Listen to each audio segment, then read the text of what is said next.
and happy Thanksgiving.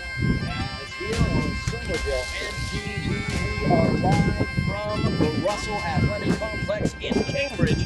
As for the 146th time, the Highlanders will take on the Cambridge Falcons in the backyard rivalry. Hello everybody, Todd Harmon alongside Tyler Aragao. And Tyler, happy Thanksgiving to start things off. Great to have you here, filling in for Eddie Maldonado, who could not be with us today. A little preview of our hockey season coming up, Tyler, as we're together here at Russell Field. And we've got the Highlanders versus the Falcons. The Highlanders come in with a 6-3 overall record. Cambridge 5-4 overall. Cambridge coming off a victory over Everett, 47-46. Highlanders off a loss against Whittier, 30-12. Highlanders will begin kicking off to the Falcons, and it's a huge Thanksgiving Day game as the Highlanders look to repeat and keep that picket fence. Well, happy Thanksgiving to you, Todd. It's great to be here. Beautiful day from Cambridge. Great day for football, and what really does sum up the Thanksgiving holiday, quite like playing a football game here. And for the Highlanders here and the Falcons, both teams, final game of the season, trying to end things on a high note here. If you're Somerville following back-to-back losses, you'd much rather finish 7-3 than 6-4 after having such a great start to this season. No doubt about it. Somerville winning last year 38-6 as we are underway. Fielded back to the 15-yard line out across the 20. That is where Cambridge will start. As that tackle made by number 2, a newly minted GBL All-Star, Ishmael Mack, as he makes the tackle of Jemai Lewis on the return. So Cambridge will begin on the offensive end. Quarterback for the Falcons, Joseph Darridge, coming off a big game against Everett. Again, for Cambridge, you notice on Cambridge's schedule, their wins, they score a lot of points. They're a high-speed team that like to spread the offense, as you can see right here. 4 wide receivers, I should say, 4 defenders. Joined in the backfield by Christopher Sheen, Joan Baptiste. And the coverage for Somerville early on in this game is going to be an indicator in terms of how do you slow down a team that likes to push the ball down the field and likes to play with pace. And the give is on the inside, and there's big number 0 for the Highlanders. Another one of those all-stars as Marcos Pineda, first to the ball, leads the Highlanders in tackles this season. That's a great way to start this game out on defense. And who else to lead the way for the Highlanders but Marcos Pineda? Just has done it all for this team, both sides of the ball. 68th tackle already this season. Second down now and 12 for the Falcons. Crossing to on first down. He's got that run for the Falcons. Man in motion on the far side is Hugo Davis. Back to pass is Darridge. He'll get that one out to Davis. And the pass is complete for first down, I believe, as he got across the 35-yard line down at about the 36. Cambridge will get the first down and 10 for the Falcons here. So they have bunch receivers going no huddle. 4 receivers here to the near side. Darren's back to pass. Looks to the screen. Drops it out to Todd Green. Green around the corner as he gets to midfield. Forced out of bounds at the 49-yard line. As Green gets the first down right around midfield for the Falcons. They're moving here on their opening drive. Yeah, good pick up there by Green. You could just see him positioned well enough behind the screen, long enough for him to catch that pass and then leak out a bit over to the left side of the field. And on their first 2 passing plays this game, Todd, you can already see how the Falcons are trying to exploit things on the sideline, use that speed to their advantage. That's a good pickup there by Green, taking that ball just about to midfield. First down and 10 for the Falcons at their own 49-yard line. Just underway here from Russell Field. Battle for the picket fence. Darridge takes the snap, rolling to the far side. Under pressure, able to get the pass away, complete to Kamai Green. Across the Highlander 45. Actually incomplete is going to be the call as that ball popped out of his hands. Another ball, too, that was aimed towards the sideline, and Green, not sure. It's hard to tell over on that far side, Todd, if he was going to run out of real estate, but it looked like he did bring it down in bounds before just losing possession of it. Highlanders pressured the Falcon quarterback Howard last year in the Highlander victory over at Dilboy Stadium on Thanksgiving Eve. You can see the Cambridge offense already rolling around Darridge, keeping him out of that pocket, getting him outside away from the pressure. Stacked receivers on both sides, 4 receivers for Darridge, 2nd down and 10 for the Falcons. Directs it goes to Jemai Lewis, and he is brought down. Great job there by Marcos Pineda as he was able to get a hand on Jemai Lewis before he was able to break away. No gain on the run for the Falcons. 3rd down and 10 now. Pineda, just such a determined tackler. He is able to fight through initial contact there along the line, and even when he doesn't get all of his man on the tackle, he still does just enough to slow Lewis down and get him to trip and stumble down into the turf. Pineda, one of the 5 All-Stars, GBL All-Stars for the Highlanders. Ishmael Mack joining Pineda along with Ryan Lewis. Also Usman Kaba, as well as Kerry Alphonse. Those are your Highlander GBL All-Stars on the football field. Big 3rd down here for the Falcons. 3rd and 10, 4 receivers. And in motion to the far side, Darridge back to pass. He's looking around, under pressure now. He'll step up in the pocket. He's hit as he throws. As that was Pineda putting the pressure on. Pass incomplete. 4th down and 10 now for the Falcons. Big stand on 3rd and long after the Falcons were able to pick up some plays through the air. And who else to lead the way, Todd, for Somerville but Marcos Pineda? Again, another huge play defensively. 3 tackles alone on this opening defensive drive. And Darridge looked like he had time back there dancing around, trying to find options downfield. Nobody open. And eventually the quarterback hit as he throws, and nothing doing there along that far sideline. Really good coverage there for the Highlanders defensively.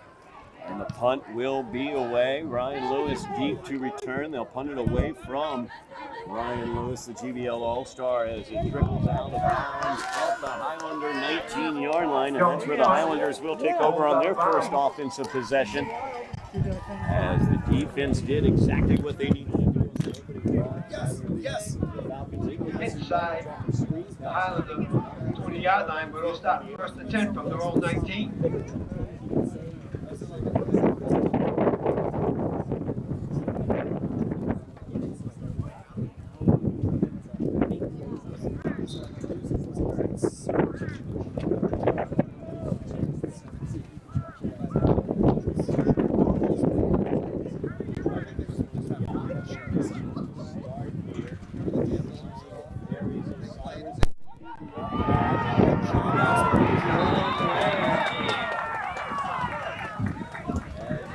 On the carry. Took enough for some 1st down. For the Highlander 1st down. David Ferreira wanted to come out with a power running game here in the I formation. So we see a lot of I formation today for the Highlanders. Cyrus got banged up a little bit in that 2nd half against Radio. Wasn't a good ball.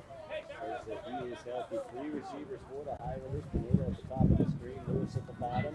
Osiris will keep once again just powering forward behind that offensive line. Jesus Munoz, number 50, senior presence on that offensive line, leading that charge. There's about 4 on the play, 2nd down and 6 on the line. And Young on the tackle. Gain of about 4, 2nd and 6 for Somerville. From their own 42-yard line.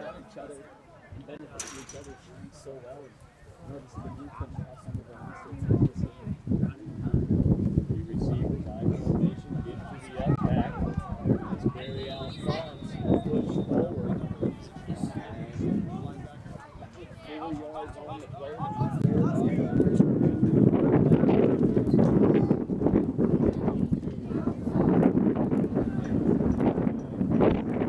on the carry.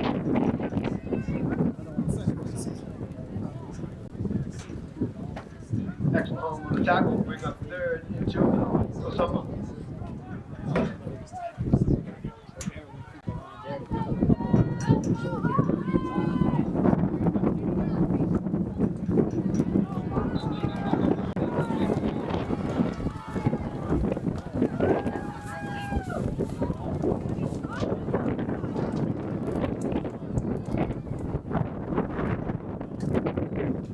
Some success against Cambridge. That's the first down for Somerville.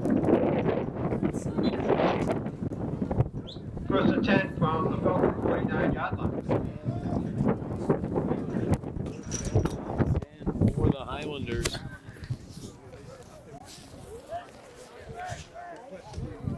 Oh, shit. Was it not on?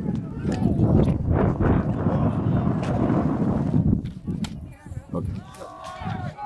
First down and 10 for the Highlanders as Ishmael Mack will get that, or Usman Kaba strike that. Usman Kaba with the carry, push back at the line of scrimmage. Good push there by the Falcon defensive front as they were able to keep Kaba from gaining any yardage. 6:10 remaining, clock rolls here in the first quarter.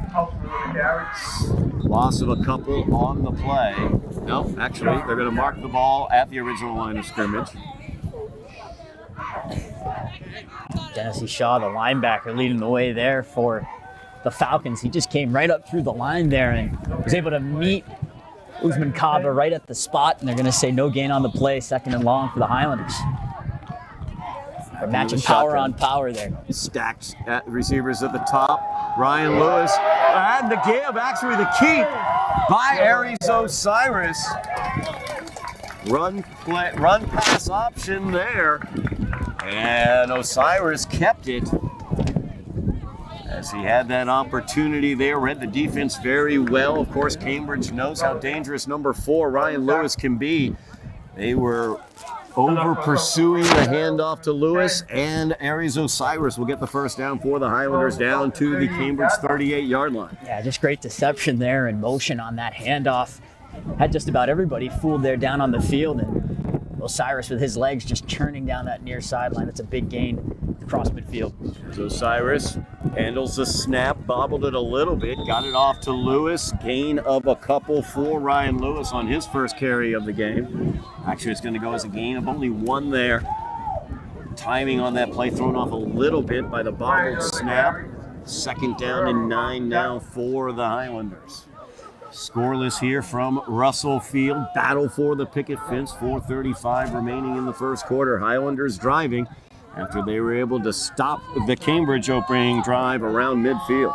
You saw Osiris bobble that handoff just a little bit. It is cold out here, Todd. Cold and windy conditions, and just have to make sure that you're taking care of that football, especially if you're the Highlanders, knowing that you're going to rely so much on the run and with different carriers. And once again from the I formation, Osiris will keep it, powering forward behind the offensive line. Gains about 5 on the play. 3rd down and a long 4 coming up for the Highlanders with 4 minutes remaining in the quarter. Big 3rd down here for the Highlanders. That would be a huge pickup here. Somerville continues to not only chisel away at the defense, Todd, but chiseling away at the clock as well. Now under 4 minutes to go in this first quarter. Time of possession favoring them early, and that's going to benefit with their game plan in terms of how they want to continue to carry the ball here. Highlanders love running the power run game and controlling the clock. High snap, give is to Pineda, and the Falcons ready for that as number 77, Cedric Bernier, right in there to lead that Falcon defense to push back the Highlanders. Lost about 3 on the play. 4th down now and 7 for the Highlanders. So they will go for it here on 4th down. Osiris comes out with the play from offensive coordinator Bob Silva. 4 receivers for the Highlanders. Trips to the top. Ishmael Mack is at the very top of the screen. Now Ryan Lewis out in motion. The pass is to Lewis, and he cuts inside of a tackle attempt and dives across the 30 down for the Highlander first down. Ryan Lewis. We'll see whether they get the first down. Cambridge looks very excited over there. We're going to pull the chains out, I think, and measure this one. It looked like Lewis had gotten the necessary yardage. We'll wait for the signal from the officials. I needed to pick up at least 7 there, and finally the Highlanders opt to go to their own version of a screen pass, and with Lewis leaking out to that left side, The line drifting over to try and follow him. He's just such a tough player to keep marked. Big measurement here, and the Highlanders will get it. First down and 10 for the Highlanders. With 2:30 remaining here in the first quarter, the drive stays alive after Lewis able to lunge forward and get that first down. And it was that extra effort there, Todd. He had the speed going to the outside there, but if he wanted to get to that first down marker, he knew he was going to have to make an extension with the ball. He does a really good job to protect it and ensure that this drive will continue here for the Highlanders. A great first opening drive as the clock continues to tick down. First down and 10 for the Highlanders now from the Falcon 28. And the Wildcat with Pineda looking for the direct snap. Lots of motion there, as the false start will be the call against the Highlanders. They'll back up 5 yards. First opportunity for the Highlanders to run that Wildcat, just not quite in sync on that snap. So it'll be first down and 15 for the Highlanders from the Cambridge 33-yard line. Yeah, and you could just see things weren't really settled there as players were coming up towards the line. And when you've got so many different weapons who can use their legs and run the ball effectively, even though it's just a 5-yard loss on that penalty, those can add up over the course of a game. Stoppage on the field here, whistles sounding. Might have been a late substitution onto the field, perhaps. Sideline warning being issued to Somerville, I believe. I think it was over at the far sideline, Todd, on the Cambridge sideline. So first down and 15, I formation behind Aries Osiris. As Pineda is the deep back. The give is to Pineda, and he bounces it out to the left as he goes outside. Gaining over 10 yards on that run, gets it down inside the 25-yard line of Cambridge. I mentioned how Pineda defensively, when he fights through tackles, even if he just gets a piece of his man, he has that ability to get through the contact, and it's the same thing on the run with Lewis coming over to finally bring him down. It's that initial ability to keep to his feet, bounce off that contact, gain just a couple extra yards there to the outside. Second down and 6 now for the Highlanders. High formation behind Osiris. Ryan Lewis, lone receiver on the near side. Pineda's deep in the backfield. Give is once again to Pineda off the left side. Big hole there. He's through for the Highlander first down and more as he gets down inside the 10-yard line. It'll be first and goal for the Highlanders. Just continues to be a direct approach and a committed approach to running the football. And I have a feeling, Todd, this afternoon, or this morning, I should say, we're going to be saying Marcos Pineda's name quite a bit. No doubt about it. Said it multiple times on that opening defensive stand. 3 tackles in that drive for Pineda. And now calling in his name multiple times as he's once again deep in the I formation behind Aries Osiris. First and goal from just inside the 10. The give is to Pineda. Once again off that left side. Breaks the tackle. He's down to the goal line. Pushes for the pylon. And the Highlander touchdown. Marcos Pineda with a 10-yard gallop off the left side as he pushed across that final tackle attempt towards the pylon, and the Highlanders lead 6-0 pending the point after attempt. Well, at least his 3rd or 4th carry of gaining at least 7 or 8 yards, and again, multiple Falcons coming over to try and slow him down, and he's just able to fight through the contact, bounce his way over towards that far left side. Nearly got stopped just short of the pylon, but gets himself fully extended, protecting the ball and ensuring that 6 points go up on the board here in this drive for the Highlanders that bled most of the first quarter down. Highlanders looking for the 2-point conversion. I formation behind Osiris. Once again, there's Pineda off that left side, and he is stopped short. Good tackle there in the hole. I believe it linebacker came up, filled that hole. You don't see the number on that, but a great job by the Falcons to keep it a 6-0 Highlander lead after the 10-yard touchdown by Pineda. 11 seconds remaining in the first quarter, and an excellent point by you, Tyler. The Highlanders taking the time off the clock, keeping that electrifying, very athletic and fast offense for the Falcons off of the field. And not only that, you wear the clock down, but in the process, you wear this defense down as well. That was an extended drive. You could see multiple defenders for Cambridge trying to bring just Pineda down themselves, and to be able to break through multiple tackles and extend drives through plays made on the ground. That 4th and 7 pickup was huge, and it allows ultimately for the Highlanders to put 6 on the board, just getting stopped short of that 2-point conversion. I believe that was Xavier Santos, the linebacker, coming in to just stop Pineda short. Highlanders looking to kick away here. Of course, they do love the onside. Let's see what they do. They will kick it away as it's fielded by Jemai Lewis. Lewis spun around and dropped as Usman Kaba was first one there to meet him. And we have a flag down as there is some tempers flaring, rivalry game on the sideline there. Highlander head trainer Michelle Kelly involved there, trying to separate people as well. We'll see what the flag is about. Yeah, we saw that flag get thrown right at the front of the Somerville sideline there, with players all greeting each other. I don't think exchanging any holiday wishes. Some happy Thanksgivings maybe were exchanged. Maybe checking out whether they like the jellied cranberries or the fresh cranberries.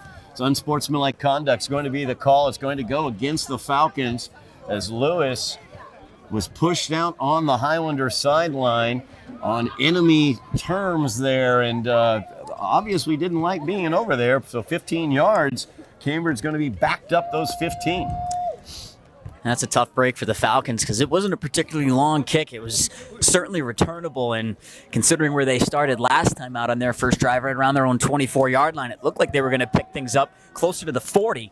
And instead now with that flag, it's going to back them up here, as you said, Todd, 15 yards. And penalties are a problem if they start to stack up, but especially penalties where you feel like it can be avoided. Yeah. And those sideline confrontations right there, that's something that both teams don't want to see going forward in this game, albeit a rivalry. One snap remaining here in the first quarter, 6 seconds remaining. Cambridge will start this drive from their own 22. First down and 10. It's Darridge in the shotgun, joined in the backfield by Chris Jean-Baptiste. Darridge under pressure. Marcos Pineda, as well as Jesus Munoz and Kerry Alphonse. A host of Highlanders bring Darridge down to end the first quarter as the Highlanders get their first sack of the game.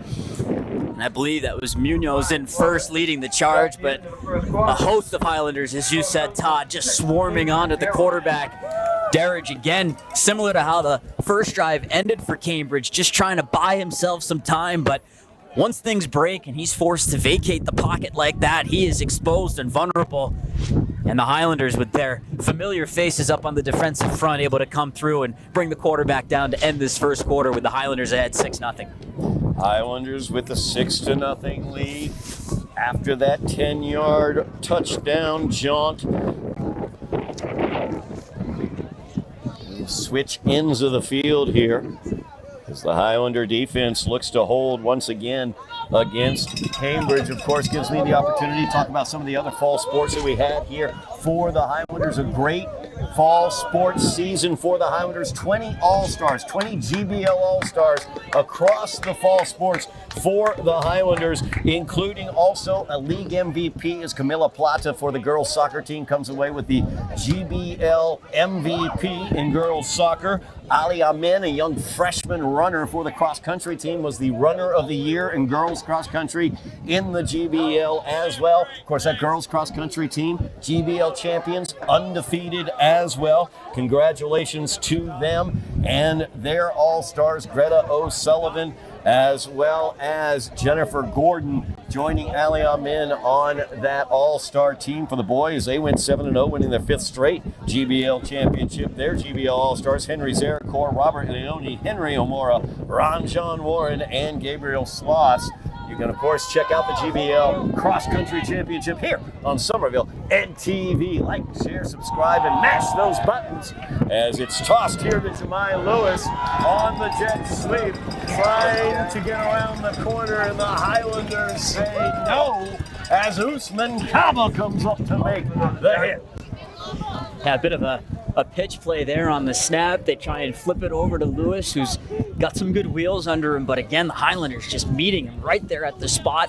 Virtually no gain, if not a loss of yards there. And Kaba, the first man to meet him. But he had JoJo Flores there to back him up as well. And it seems like that's been a point of emphasis defensively, Todd, is it hasn't just been one man making the stop. It's been a group effort to bring down these ball carriers.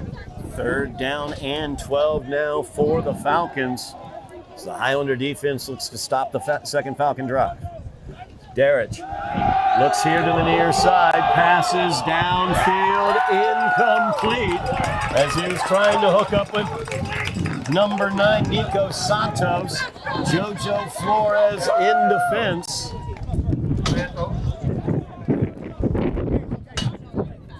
And Santos one of Santos one of their deep ball threats down that sideline. You saw his speed on the first drive of the game for Cambridge, but great coverage there by Flores along the near sideline. Let him go just at the last moment. There's a little bit of clutch and grabbing going on, but played cleanly defensively for the most part by Flores, and it's going to force a 3 and out for Cambridge. Jones Lincoln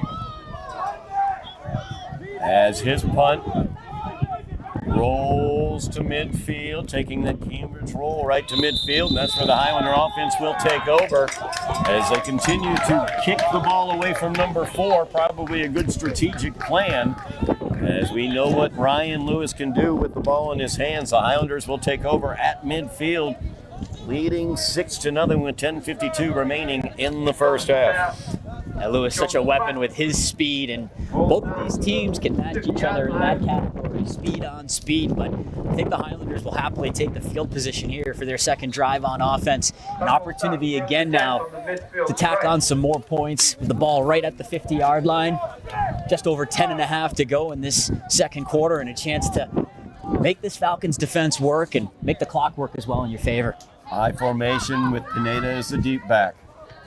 And once again, hard count there by Aries Osiris. Will be an offsides called against the Falcons. I believe the near side, number 43, jumped off along with a couple other Falcons there. As Hennessy Shaw, one of the Falcons, jumping off. So it'll be 1st down and 5 now for the Highlanders. They are into Cambridge territory at the 45-yard line. Again, I already talked about it, Todd, but penalties add up, and it might only be 5 yards, right? But if you can get this Falcons defensive line to continue to jump and be unsure about the snap count, those 5 yards are going to keep adding up more and more. Toss to Ishmael Mack this time. Mack's got a block out in front by Pineda, and he's free for the Highlander touchdown! As Ishmael Mack on the 45-yard run, with Marcos Pineda plowing the way, and the Highlanders lead this one 12-0. So you can see the gap there, Todd, along the near sideline open up in real time with Pineda clearing the lane, and Ishmael Mack just had to make one cut to step ahead, and once he did, he was gone in the clear. No one was going to catch him once he struck in past the 40-yard line and carried it all the way to the house. 45 yards on just the second play of the drive for Somerville. They double up their lead just like that. Senior Ishmael Mack, he got a touchdown last year on the hook and ladder on a 3rd and 37 play that went for well over 80 yards and a touchdown at Dilboy. Now the 45-yard run, 2-point conversion, I should say, as Aries Osiris pounds that one in, and the Highlanders lead this one 15-0 here on Thanksgiving Day at Russell Field. The Highlanders out to a quick start, Tyler. And speed kills, Todd, and that's been a trademark for the Highlanders all season long. When their legs are churning, when they're getting contributions on the ground for multiple players, it just makes them such a more challenging team to match up with offensively. The speed so evident early on, whether it's been Pineda extending plays with his legs and with his big carries, and then you get one big rip there from Ishmael Mack to quickly put 8 points on the board, and getting the 2-point conversion that time around, huge as well, after Marcos was stopped on that first drive. Keeps things a 2-score game here. So Highlanders will kick this one away. 10:41 remaining in the first half. Highlanders with the 14-0 lead now. We have seen all year head coach Dave Pereira loves the onside kick. They kicked away twice this game. We will see what they will do in this situation. I think early on, Todd, if you're the Highlanders, you have to have trust in your defense here with how things have started out. You've been able to keep this Falcons offense bottled up, especially through the air, which they can be dangerous with big plays, but curious to see what the kickoff approach is. Looks like they will send it away down the field, but we'll see. Flores now kicks this one away. Line drive kick fielded by Lewis as he's brought down across the 30 at the Highlander, or I should say at the Cambridge 35-yard line. That's where Cambridge will start their third offensive drive here. Highlanders scoring on their first 2 offensive drives. Cambridge held to no points through the first quarter. 3 and out their last time with the ball as the Highlander defense has looked very good, Tyler. And for these Highlanders here on defense, you want to see if you can try and continue to flush Derridge and get him on the move out of the pocket with happy feet back there. We've seen that a couple of times, and when he's been bouncing around trying to look for those options in the deep threat down the field, it's led to him taking some hits early on in the game. And if you can keep a quarterback off schedule and off his feet, off balance, it's going to make Cambridge really difficult for them to get to what they want to do offensively in this game. It's what we've seen so far.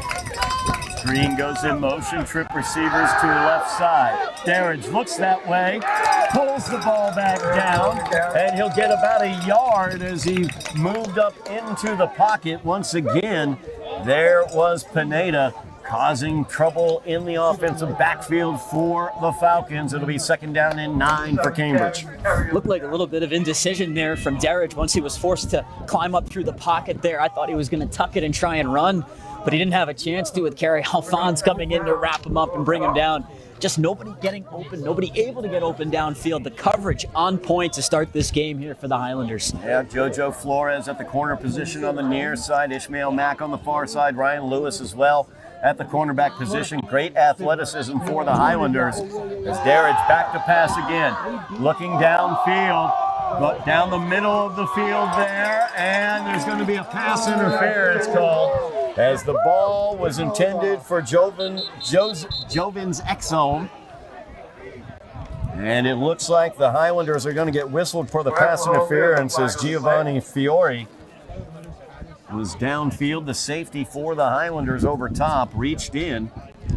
I think he's going to get whistled for that pass interference. So 1st down and 10 now for Cambridge as they will be across midfield on the penalty to the Highlander 49-yard line.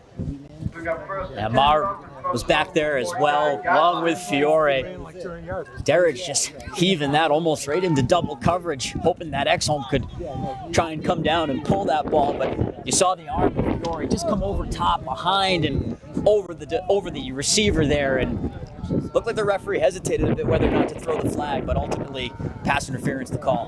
And the give to Jean-Baptiste on the left-hand side. He is spun down by Usman Kaba as he could not get to the corner. A gain of about 1 on the play for the Falcons. 2nd down and 9 now. And coming into this game, Cabo along with Pineda, the 2 Highlanders with over 60 tackles coming into this game this season. And you just see why. They put their head down and they just go to work. They get to the ball no matter what the cost is. And Kaba seems to always be first leading the way onto those tackles. And after the penalty goes against the Highlanders, that's a huge stop there, just a gain of 1. 2nd down and 9 now for the Falcons. We really haven't seen Cambridge go to the run that much here to start this game. Darridge back to pass again, looks to the left side. Pass out there looking for Exholm, and Exholm unable to hang on as that was right in his hands. Looked like he tried to run with that one before he had it. The ball popped right out. It'll bring up a 3rd down and 9 now for the Falcons. Big drop there. Yeah, thinking about getting some extra yards there after a potential catch, but in order to do that, you've got to catch the ball first, and just took his eyes off it there for a split second, and that's a break that the Highlanders will happily take to keep this at 3rd and 9. Big 3rd down here for Cambridge as they trail by 2 touchdowns, 14-0. Need to get something on this offensive possession. Darridge back in the shotgun. You don't have to pick up all 9 here on this play, as got another flag here. Yep, flag there as Nico Santos came in motion.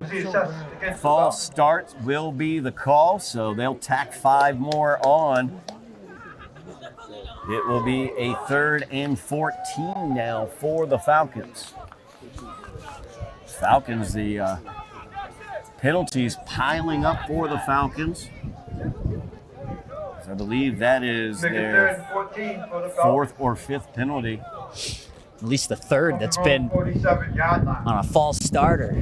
There was offsides as well earlier on the defense. Just a lot of jumpiness down there right now for the Falcons. They've got to try and find a way to settle here. Still fairly early. Got just over 8.5 to go here in the first half. And 3rd and 14 now. Just compounding problems with these penalties. Got to try and pick up a chunk here to set up 4th and manageable.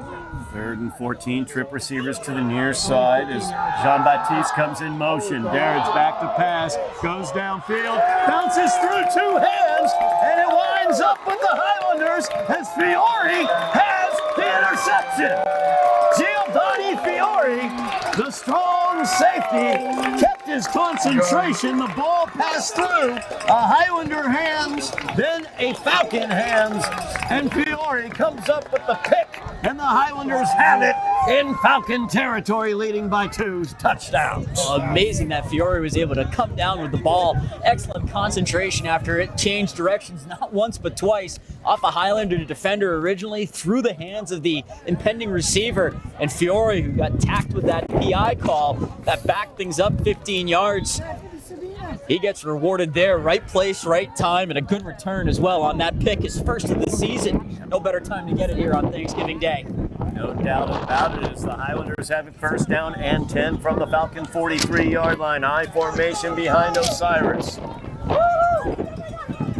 And Aries will keep it as he pounds right up the middle. That big front for the Highlander offense, just making room for Aries Osiris as he gets about 6 yards on that carry. It'll be 2nd down and 4 for the Highlanders. You had Lopez leading the way, Bernier leading the way. The big boys up front for the Highlanders just trying to clear as much space as they can and push those defenders for the Falcons back. It's a good gain of 7 to follow things up after the pick. And this is a drive here for the Highlanders where in this first half of play, they can really put their stamp on things, turning a turnover into points. That left-hand side of the offensive line, Emilio Lopez as well as Cedric Bernier. That's where they're going to run once again, this time with Pineda as he spins across the 30 for the Highlander 1st down at the Cambridge 28-yard line. Highlanders running on that left-hand side, running off that left-hand side of the offensive line. Emilio Lopez at the guard position, Cedric Bernier at the tackle position. And, of course, the big captain of the offensive line at the center position, Jesus Munoz. They are really doing the job up front for the Highlanders today. It's just been a consistent unit all year long, hasn't it, Todd? And when you have a team that is so dependent on the run with a lot of athletes that they can deploy out in the backfield, you can only get so far as your line in front of you, and everybody just working in tandem here to start. As Osiris gives it to the up back carry, Alphonse. Alphonse brought down quickly after a gain of about a yard. It'll be 2nd down and 9. Flags down again. Extracurriculars after the play. As Christian Termino pleading his case with the official. Put that on the carry. It seemed like it was a late flag there tossed in after the play was dead on contact. So we'll see here as the officials will have a conference at about the 35 or so yard line. See what this call will be. As we saw, once Tremino got up, he was pleading his case to the official. It's going to be unsportsmanlike against the Highlanders. So each team's picked up at least one flag here for unsportsmanlike in the first half. Rivalry game. I was going to say, I suppose you could expect that, right? Thanksgiving Day between two programs that are plenty familiar with each other on this stage. A long-standing rivalry between Somerville and now Cambridge Ringe Latin. Yep. Happy to see them playing here on Thanksgiving morning. I know in the past a couple of these games have been played on the eve of Thanksgiving, but it just feels so much more appropriate to have the tradition be played out on the day of the holiday. 136th time these two teams have faced one another. The Highlanders have 74 wins in the season, or in the series. Cambridge with 43 wins in the series. 18 times these two teams have tied. As there is a timeout on the field, that'll give me the opportunity also to talk about some of the other all-stars throughout the fall sports for the Highlanders. The volleyball team, a great job for the girls volleyball team as they went back to the playoffs, got a playoff victory against Revere, hosting Revere in the playoffs, into their season 16-6 with a loss at Minnechaug in the round of 32. Two all-stars on the team, the second straight year, Kate Timmons and Alexis Bowie, all GBL all-stars for the second straight year. Those two seniors now will head off, but leading a great organization there for the girls volleyball team, as the future is bright for Somerville girls volleyball moving forward after that great season. Alexis Bowie, of course, as well at the festival, at the fall sports pep rally yesterday. She also is the Somerville champion at musical chairs. I just wanted to point that out as well. Congratulations, Alexis. I know that means a lot to you. Winning in all facets. She's a winner. That's all Alexis Bowie is. Second down now and long for the Highlanders. It's a screen to Mack. He's got it, and he's got Emilio Lopez in front of him. And we're going to tack on an extra 15 for a face mask as the Highlanders get a big gain on the screen to Mack. And the penalty is going to help him out even more, as I didn't see who it was for the Falcons, but I certainly saw an arm and a hand come over the top of Mack's right shoulder, trying to bring him down. And I suppose that's what you've got to resort to, right? To try and slow down a player like Ishmael Mack, especially after he just ripped off a 45-yard touchdown. But there's the signal for face mask. And a big completion there. It was 2nd and 20 after the unsportsmanlike call to the Highlanders. We really haven't seen Aries have to drop back necessarily and use his arm like that, but that's just a smart play by a quarterback who knows where he's at, knows where things are at currently in this game. You get the ball into the hands of your speedster and let him do the rest. Ishmael Mack picks up the first down with the addition of the face mask penalty. First down and 10 for the Highlanders at the Falcons 16, leading 14-0. 6.5 minutes remaining in the first half. So the Highlanders look to tack on to that 2-touchdown lead. High formation behind Aries Osiris. Pineda is the deep back. Ryan Lewis, two receivers here to the near side. He's the outside receiver, but the give is to Pineda as he powers through the hole at the line of scrimmage. He's brought down after a gain of about 4 or 5. As I believe number 6, Sebastian Are, the linebacker, came in and tripped him up in the hole. Pineda had a long way he could have run if he had not been tripped up. There was some help, too, coming in as well on that tackle, and I think that's something you've started to see a little bit more of from the Falcons. Not just one guy leading the way to try and bring down these Highlander ball carriers, whether it's been Pineda or Mack. Crystal Ferretti coming in as well to help things out for Cambridge. 2nd and 5. The give is to Pineda off that left side again. And Marcos Pineda powers for the Highlander touchdown.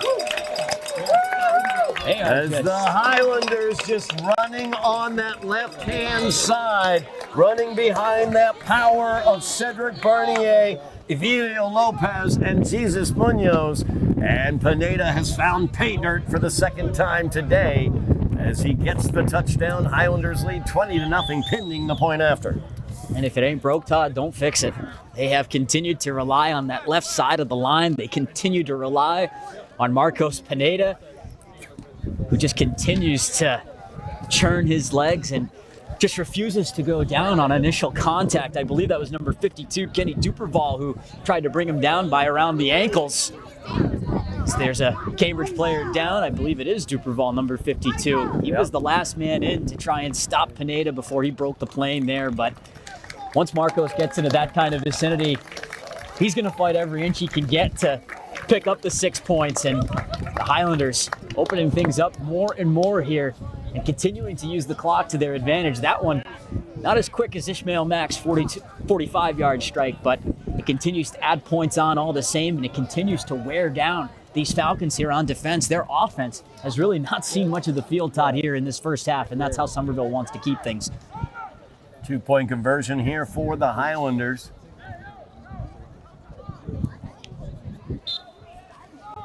As Pineda once again, the deep back behind Osiris.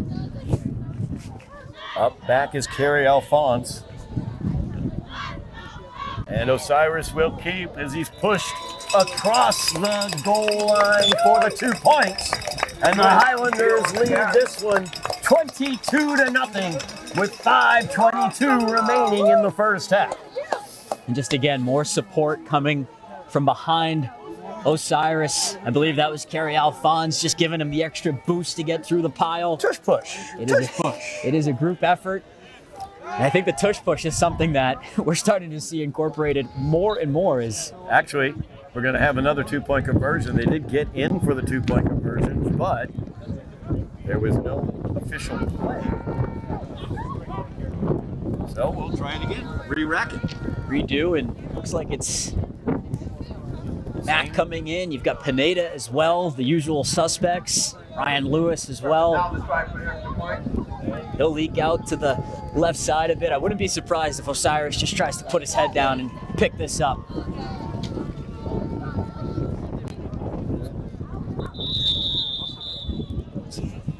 Timeout taken by the Highlanders, looking for this 2-point conversion. 5:22 remaining in the first half. Highlanders with a 20-0 lead, shutting out the Falcons here at the backyard battle. A rivalry for the picket fence. Highlanders able to reobtain that picket fence after Cambridge had a 4-game win streak. Highlanders had 4-game win streak previous to that.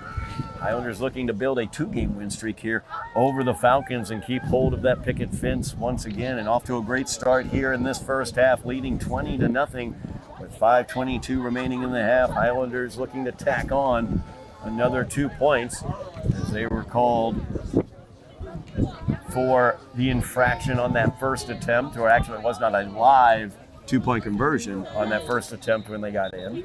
And that was smart by Osiris. You could tell there was a level of uncertainty there before they got grouped up there at the line. He took a quick look back over to the sideline, and when you're not sure about something, doesn't matter what it is, take a moment to talk things over. That never hurts, and now you can regroup here. Quick sip of water, quick talk with coach, and approach things here on this 2-point conversion. Every point here is valuable, even though you've got a comfortable looking 20-0 lead. High formation behind Osiris. Pineda spread out here to the left side. It's Ishmael Mack as the deep back. Once again, they're going to have Osiris lean forward, push from behind, but he's not able to get in.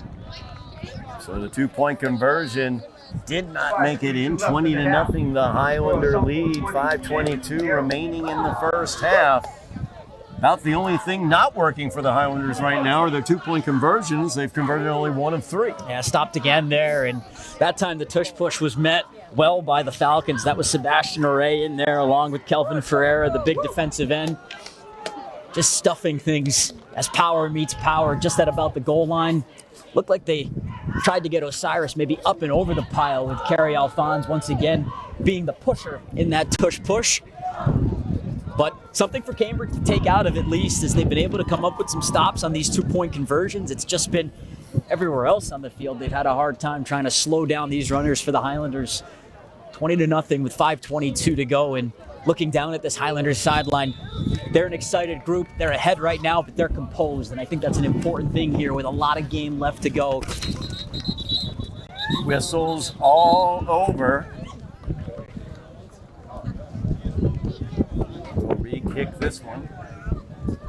It looked like similar to the 2-point conversion. The players seem to be ready to go for it, but I don't think the officials and everyone else was quite necessarily on the same page, so they'll line things back up for this kick. And blustering conditions on this Thanksgiving morning, Todd. We haven't really seen the ball travel all too much through the air, and we'll see if the Falcons can use that to their advantage, get a short kick, and try and return it to get good yardage. Flores ready to send this one away for the Highlanders. Flores the kick. And line drive kick, bobbled at the 20-yard line, picked up there by Lewis as he brings it here to the near side, gets around the corner, and is brought down at the Cambridge 38-yard line. Good return there by Lewis. You see it a lot of times. The coverage will break down when the ball is bobbled slightly. I think that happened a little bit for the Highlanders there, but Ryan Lewis able to wrap up the tackle at the 38-yard line, and that's where Cambridge will begin their fourth possession, as they have been turned away in their first three by the Highlander defense. The Highlander defense doing exactly what they want to do, applying pressure and preventing that Cambridge athleticism from developing or being able to be shown. Yeah, we've seen the Highlanders' speed offensively on the ground, but with this Falcons team, we're used to their speed down the sidelines and through the air. But Darridge, despite having some time, just hasn't been able to find anybody open. It's a testament to how the coverage has been in this first half for Somerville. Darridge gets the snap. The give is to Lewis here on the near side on the counter, as he'll get the first down and more up to midfield and beyond as he's into Highlander territory. As the Falcons, good play call, taking advantage of the aggressiveness of the Highlanders, running that counter to Lewis against the movement of the play. You've got Kamani Green as well, signaled in motion. He came back around the other end, and that's just trying to keep the Highlanders honest as to who's going to ultimately take the handoff on that snap. And instead they opt for Lewis, who's seemingly touched the ball the most on offense for this Falcons side, a side that hasn't really spent a lot of time on offense. But we'll see how they try and mix in the ground game here with the clock ticking down, and they need to try and get a score before halftime if they want to get themselves feeling good here in this game. 1st and 10 from the Highlander 46-yard line. As Darridge fakes the handoff, goes back to pass, looking downfield for Santos. That ball out of bounds. Santos made the catch, but well out of bounds was Nico Santos. Covered by Jojo Flores on that play. 4:09 remaining in the half. It'll be second down now for the Falcons. As you pointed out, Tyler, they are in need of a score here as they trail 20-0. Highlander defense has been able to do what they want out on the field against the Falcons. Falcons only securing 3 first downs so far here in the first half. When you pick up a great gain on the ground with Lewis, then trying to go back through the air where things really haven't been clicking in this first half, and now that stops the clock and sets you up at a 2nd and long. Got to try and pick up yards however you can and however many you can, and the offensive approach, I think, is going to need some adjustments here from Cambridge if they want to really move these chains. The give is to Lewis, this time to the far side. He's got speed over there, breaks a tackle, and he's through as he will be downfield for the Falcon touchdown. Big play there by Jamai Lewis as he's able to get the Falcons on the board with the 46-yard touchdown jaunt. Well, that's a huge score on the ground from Lewis, who's arguably, or without any argument, been their most effective player when he's had the ball in his hands, and was able to break away a couple of tackles. It looked like DeRozier was trying to come in first through the line to try and bring him down, but lost his footing and stumbled a bit there. That allowed for a lane to open up along the left side, and a couple of more tackles broken on the way down through that 46-yard run, and that's exactly what Cambridge was looking for now, to get points up on the board and get some believability instilled back into their offense. Extra point attempt here for the Falcons. Snap not good as Batchelor will throw into the end zone. The holder had to take that that ball and try to make something out of it, as the snap was not good for Max Batchelor. And the conversion attempt no good for the Falcons. So the score is 20-6 with just under 4 minutes remaining. Now here is the double edge of that quick score by Lewis on that 46-yard run. Now the Highlanders have 3 minutes and 56 seconds to add to their lead here in the first half, leading by 14, 20-6, as they will await the kickoff from the Falcons. While the 6 points are important for this Cambridge team to get that goose egg off the board, you said it perfectly, Todd. There's a lot of time still left in the half, and that was an opportunity for a team that hasn't really possessed the ball a lot in this first half on offense to try and whittle the clock down a bit and make the Highlanders work on defense. Now you're going to give them the ball back here with plenty of time with how they've been able to move things on the ground to, at the very least, threaten here and tax your defense some more before halftime. Ryan Lewis back deep for the Highlanders to return.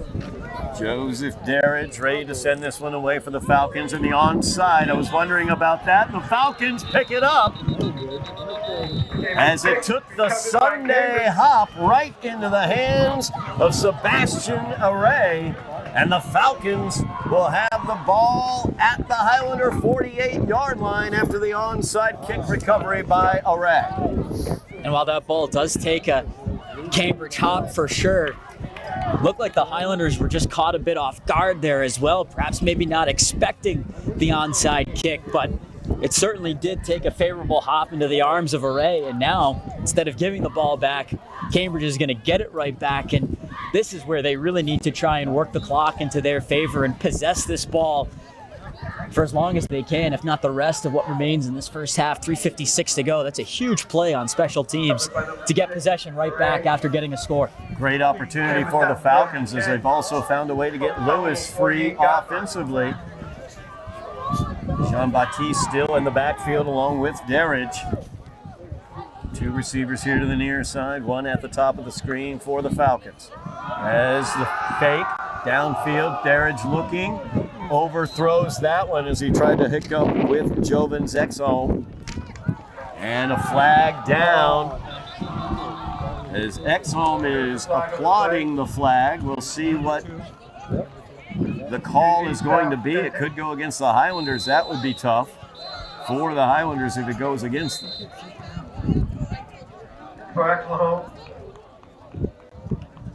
Timeout being taken by the Highlanders. Unsportsmanlike is going to be the call. I think they're going to get Ishmael Mack with the unsportsmanlike. And that will be a 15-yard and first down. 15 yards and a first down for Cambridge. This is where the composure element is so important, and the Highlanders have kept their emotions in check here for the most part in this first half. But we talked about with Cambridge how penalties can start to add up and work against you. Something here late in the first half you don't want to see start springing up for the Highlanders, especially after the momentum can swing with Cambridge retrieving things on that onside kick. Cambridge trailed 20-0. Big 46-yard run by Jemiah Lewis got them on the board, 20-6. Onside kick recovery, and now an unsportsmanlike conduct, and they have the ball first down and 10 from the Highlander 33-yard line. 3:48 remaining in the half, as Cambridge looks to cut into this 14-point Highlander lead.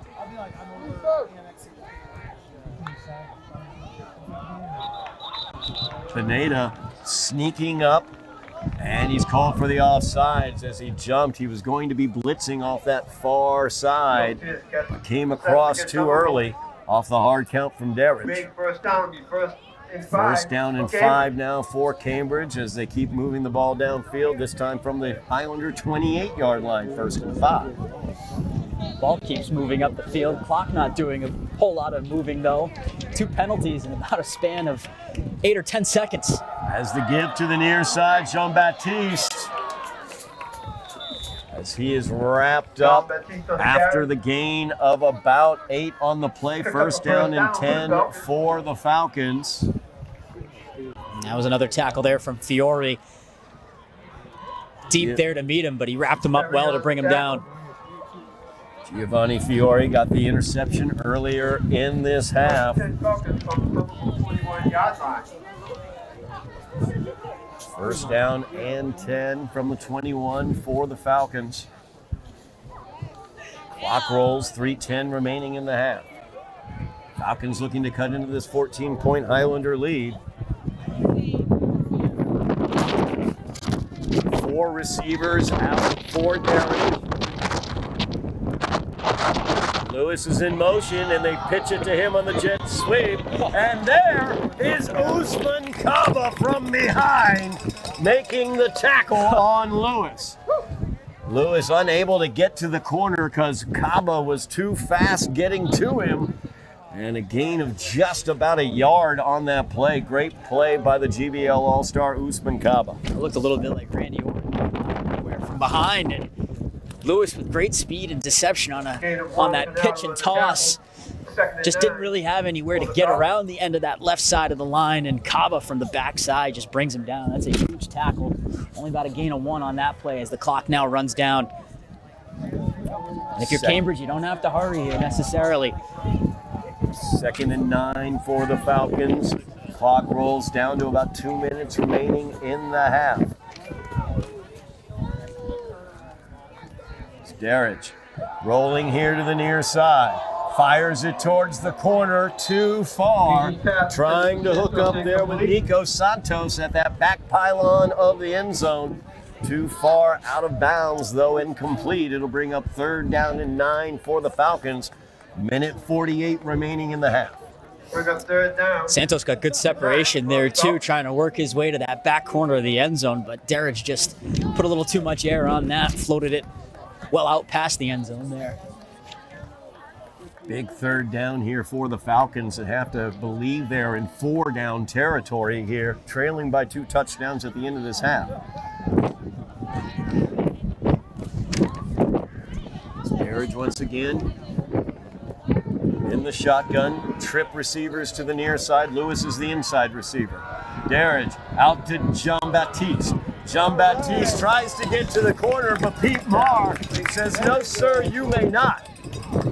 As Marr wraps him up and sends him down. It'll be 4th down and 8 for the Falcons after a gain of 1 on the 3rd down play. And there's more great tackling here by this Highlander defense. No one's overcommitting. Grips are strong. There's no 2nd or 3rd chances to pick up any additional yards after contact. And Marr, who was involved in an earlier PI call that ended up getting picked up by Fiore, just shows good tackling for him there to bring his man down for just a gain of 1. Clock rolls, a minute 10 remaining in the half as Cambridge will run this clock down. 4th down and 8 is the down and distance from the Highlander 20-yard line. Falcons have seemingly relied more and more on those short passing plays. We've seen a lot of those screen passes from Darridge, which allows for him to not have to dance around so much there in the backfield and have to vacate the pocket. He hasn't really used his legs too much, trying to put it instead into the arms of guys like Lewis or Jean-Baptiste, who this time tried the right side, Todd, but with Marr there in good coverage, just nothing there to the edge. Timeout on the field, 51 seconds remaining in the half. It'll be 4th down and 8 when play returns for the Falcons. Give me a second here to talk more about those fall sports for the Highlanders. A great soccer season for both boys and girls soccer. Both made the playoffs yet again. 4th straight playoff appearance for the boys soccer team as Marco Hoxhalley and Hector Bermudez were the Highlander All-Stars in GBL All-Stars. Hector, Marco Hoxhalley as well, was named an All-Star by the Eastern Massachusetts Soccer Coaches Association. In addition to being a GBL All-Star, great season for the senior Marco Hoxhalley. And over on the girls' side of the soccer pitch, it was Camila Plata, the GBL MVP, joined by Annika Johnson as a GBL All-Star as the girls' soccer team went back to the playoffs yet again this past season as well. Of course, Plata and Johnson will be back next year for for the Highlanders, both of them just juniors. So a bright future on the soccer pitch for the Highlanders. 4th down and 8. Huge 4th down play here for the Falcons, trailing by 2 touchdowns late in this first half.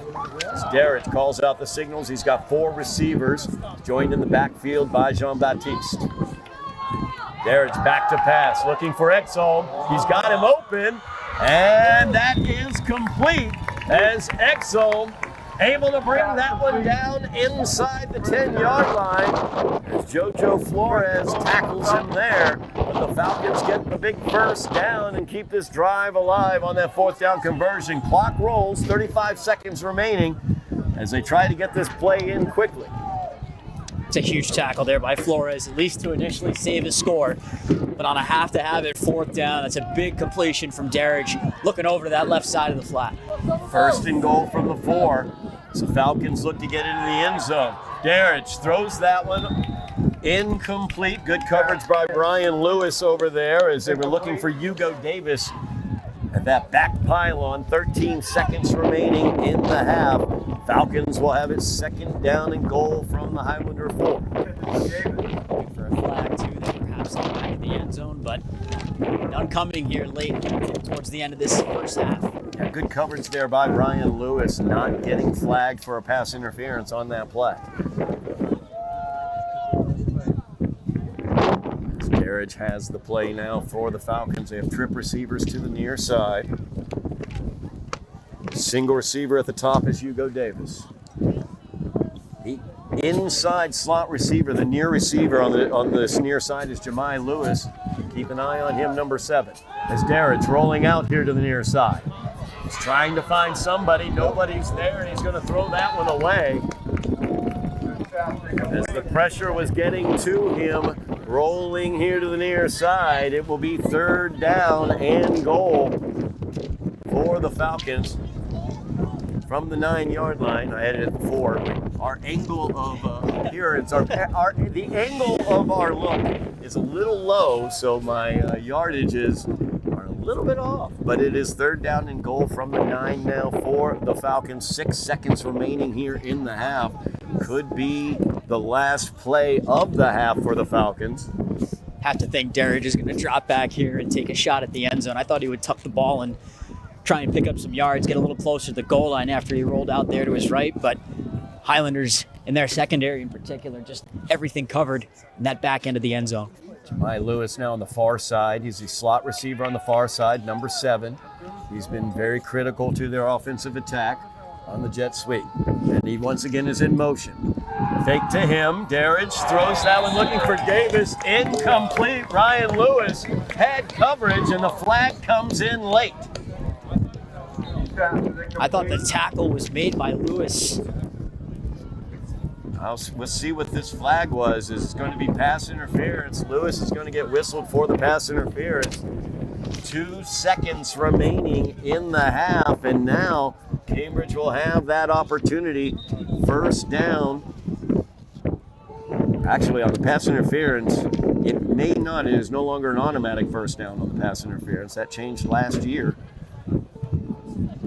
So we will see. It could remain a 3rd down. Not that that matters very much because there's only enough time for 1 play remaining. 2 ticks left on the clock as the Falcons have it deep in Highlander territory, looking to cut into this 14-point lead that the Highlanders have built in the first half. It's been a great first half for the Highlanders as they began on the defensive side. They were able to stop the first Cambridge drive. Then Marcos Pineda got into the end zone for the Highlanders on a 10-yard run.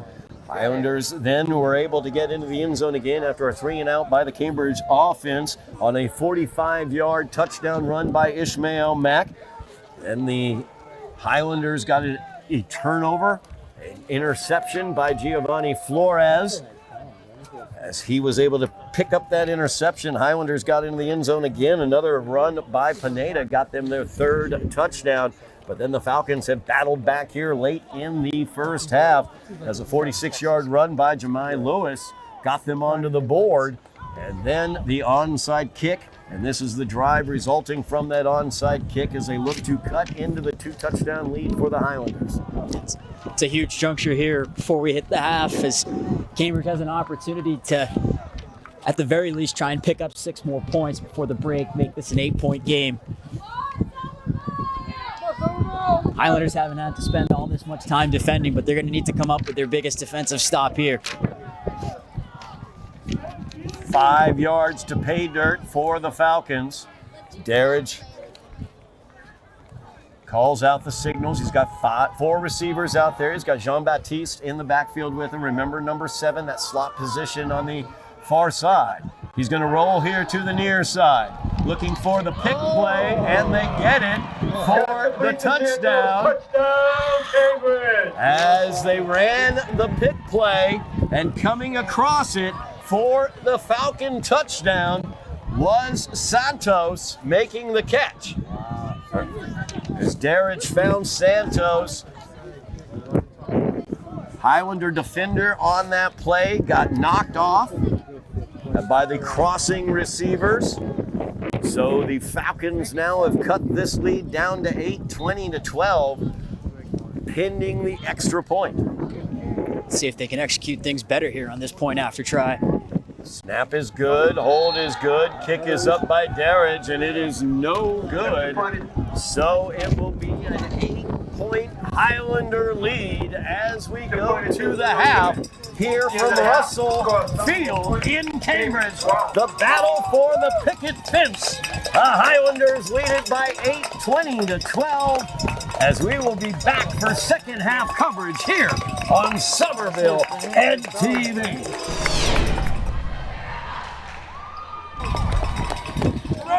We are back here at Russell Athletic Complex in Cambridge. The backyard rivalry, the battle for the picket fence, as we are about to begin second half action here on Somerville Ed TV. Todd Harmon alongside Tyler Aragao. Tyler, Highlanders came out, did what they wanted to do at the beginning of that first half. They scored 3 touchdowns, got the 20-0 lead. 2 touchdown runs by Marcos Pineda, a huge 45-yard touchdown run by Ishmael Mack. But then the Falcons came storming back towards the end of the half. Big 46-yard touchdown run for their runner, Jemai Lewis, as well as an onside kick recovery. And with the last play of the half, they were able to get into the end zone to cut it to an 8-point Highlander lead, 20-12, and that's where we find ourselves here in the second half, Tyler. Well, for the Highlanders to start this game, it was the usual suspects following the usual script, and it allowed for them to get out to a not only 20-point lead, but it allowed for them to control things in a lot of different areas, more particular the clock. That first quarter, time of possession was probably about 80-20, if not 90-10 for the Highlanders. They were able to score. They were able to capitalize on a turnover. They were able to do a lot of good things in that first half, including keeping the Falcons offense off the field. But a real testament to Cambridge here on this Thanksgiving morning, down 20-0 at home, final game of the season, the rivalry here on Thanksgiving Day with a lot at stake.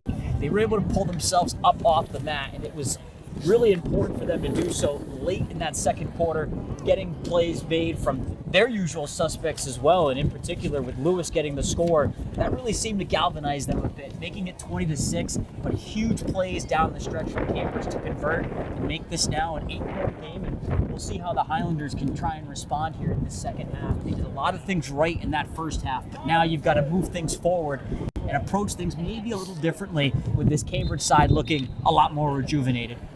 Of course, discipline comes into play. Both teams suffered some personal fouls, some sportsmanlike conduct penalties. A couple tough ones late for the Highlanders, pass interference as well, as the Highlanders began to have that break down a little bit. That discipline broke down a little bit for the Highlanders late in that half, and that really helped the Falcons out as well. And it was something that in the first portion of the game that seemed to really throw Cambridge for a bit of a loop with a couple of offside and false starts penalties.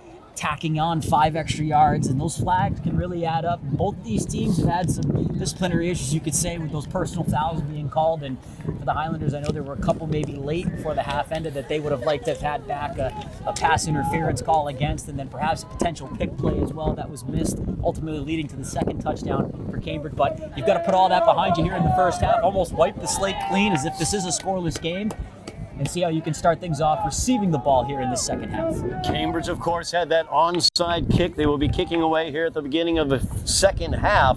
Highlanders in their onside coverage formation as the hands players are up at the front. Ishmael Mack is back to return.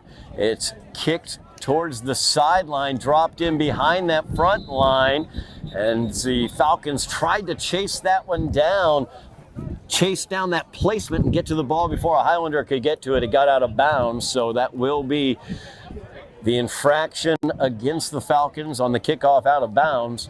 Highlanders will get the ball here to open out the second half. We'll see where they end up marking this ball after the infraction is stepped off.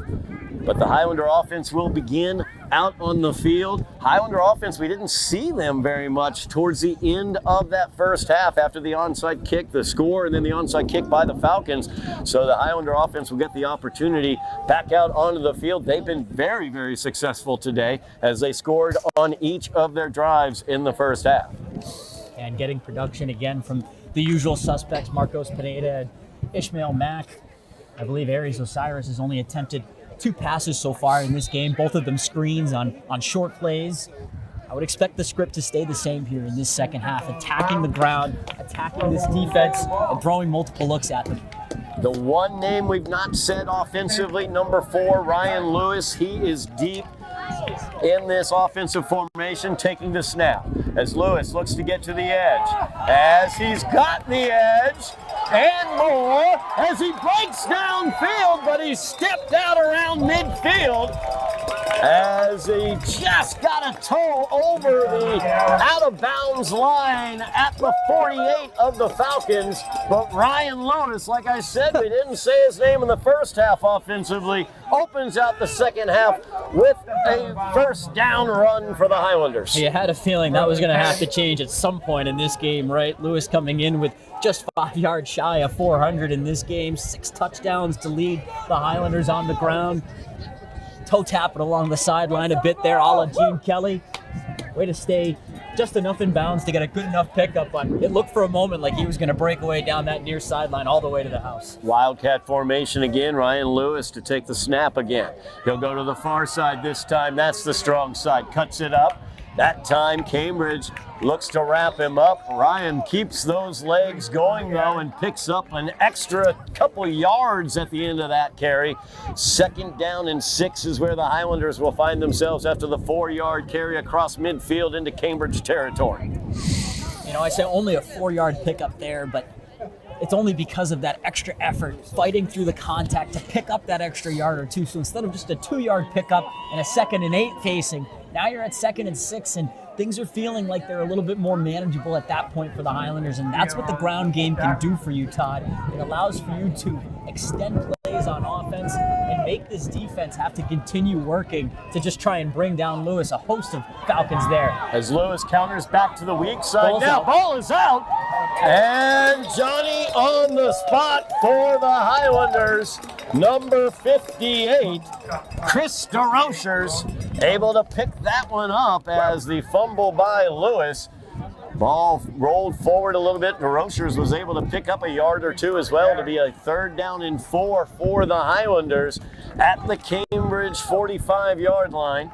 As we've seen the Highlanders come out here in the second half in that Wildcat formation.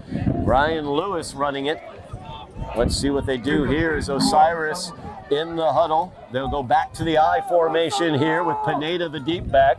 Kerry Alphonse, the up back. Really the first time we've seen Cambridge or either any of the defense get a chance to attack the ball and get a punch out there, but real good job by DeRocher to jump on top. Flags thrown. Cambridge moved on that one. That's something we've seen a lot here in this game, Todd. A lot of movement, whether it's been on the offensive line or the defensive line. But it's going to be the Highlanders who suffer the penalty on that one. Cambridge, a little bit of motion, but a little bit of movement, but they did not jump. And then the Highlanders get called for the false start. So it'll be a 3rd down and 9 now for the Highlanders. Tough penalty there as they're backed up to midfield. It's funny because I was trying to process that real quick. I saw the false start signaled, but then I saw the official point over to the Falcons side and figured that would have to be on the Highlanders, and that's tough because it pretty much wipes out all the gains that Lewis was able to pick up on those last 2 carries. 3rd down and 9 now. Shotgun formation, 4 receivers, 4 Osiris. He will go downfield, looking for Pineda, and just a little bit too high and outside as Marcos Pineda went up looking for that ball, could not come down with it. It'll be 4th down and 9 for the Highlanders, and the punt team will come on. That's just what the Falcons wanted, as they were able to stop the Highlander offense for the first time today here at the opening of the second half. Falcons will get the ball back, trailing by 8 here early in the second half. And again, penalties just doing no favors really for either team, but this time for the Highlanders, trying to set the tone to start this second half, and a costly false start penalty backs you up to a 3rd and 9. Osiris tries to go through the air looking for Pineda, who had some separation only briefly, but a good job. That was Bellamy in coverage number 16 for Cambridge. Pass is a little too high. Pineda, high snap. He's able to field it. Punt comes to the up man, who drops it for a second, but now he's free and away to the far side of the field. That's DeMace Bellamy, as Bellamy, the up back on that punt return, was able to field the ball and move downfield near midfield, where Cambridge will get it. Good field position for their first possession of the second half. So the Falcons, trailing at one point in this game 20-0, have the opportunity on this possession to tie this game up. Highlander defense needs to stiffen. Marks to the Falcons here. Game did not start how they wanted to, down in the early hole 20-0, but they finished the half off picking up 12 points, a couple of scores. They executed on special teams, covering that onside kick, and now they're able to back the Highlanders into a quick 3-and-out to get their offense back on the field. And a nice job by Bellamy, who bobbled it a bit. That's something we've seen on those kick returns for the Falcons. They've had a hard time getting possession necessarily off the original kick, but he's able to return it, setting them up in good position here on their own 45. 1st and 10 from the Cambridge 45. Man in motion is Green. Give is to Jean-Baptiste, and he has nowhere to go.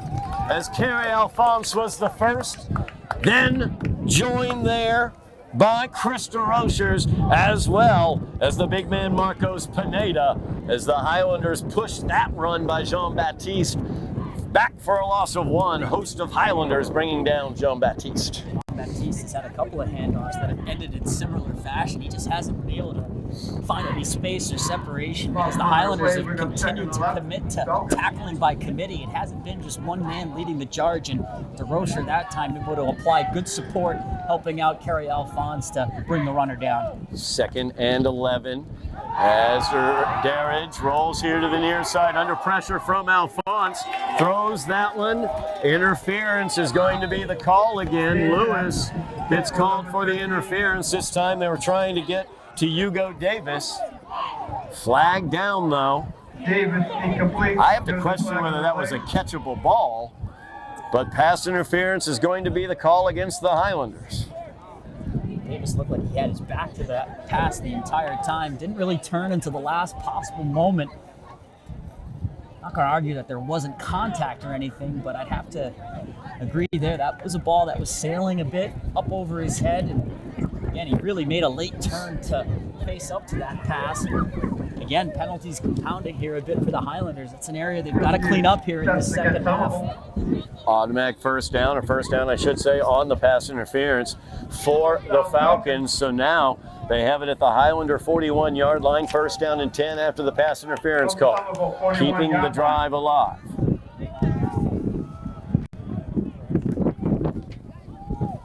This is a Cambridge team that's been able to pick up a lot of points. Jean-Baptiste had nowhere to go. Christian Tremino Christian Treminio, I should say, into that backfield, dropping Jean-Baptiste for a loss of 4 on the play. It will be 2nd down and 14. So the line of scrimmage now is the Highlander 45-yard line for the Falcons. Jean-Baptiste, you can see him look over to that sideline there in a bit of frustration. He has just not been able to get himself turned up the field as Treminio did a great job to get first into the backfield, get first hands onto the runner and bring him down. Just as I was about to say, with Cambridge being a team coming in, scoring 50 and 47 points in their last 2 games, 12 points here today, but you can feel offensively that their confidence could be growing here a bit. This is a huge play. Darridge rolling to the near side, and there is Usman Kaba as the Oos is loose for the sack. GBL All-Star Usman Kaba in for the sack as Darridge had nowhere to go. Big loss of 10 on the play. 3rd down now for the Falcons. It'll be 3rd and 23 as they are now flipped back to their field position from the Falcon 45 as the line of scrimmage.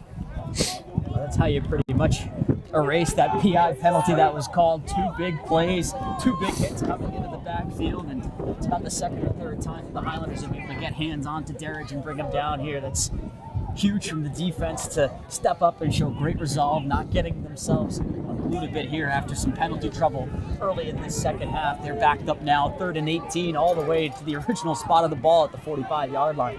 3rd down and 18. Highlanders need to be clean on this one, not give up a penalty. As Darridge back to pass. Looking downfield, pressure is coming. Here comes Treminio. As he rolls out to the far side, the pass is complete. As Santos able to make the catch at the Highlander 32-yard line. It's not enough for the 1st down. It will be a 4th down and short now for the Falcons. 4th down and about 2 as there will go no huddle. Bunch receivers here to the near side. As Darridge will call this one out on 4th down.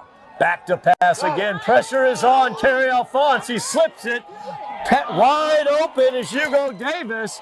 As Davis is brought down, but not until he gets the 1st down. Flag down on the play. As the Highlander discipline breaking down a bit here. We'll see what the call is. Personal foul called against the Falcons. And that will be marked off, I believe. That will be after the 1st down catch. So the 4th down conversion is good for the Falcons, and then they will mark off the personal foul after the catch. It will be 1st down for the Falcons and 10 from where this ball is placed at the Highlander 36-yard line. More extracurricular after a real great connection between Darridge and this time Hugo Davis. Hang on 2 seconds, just trying to get the down and distance. It's going to be still a 4th down is listed. Defense, get up, get So up. 4th down, it does appear. It'll be a 4th down and about 5 Get up.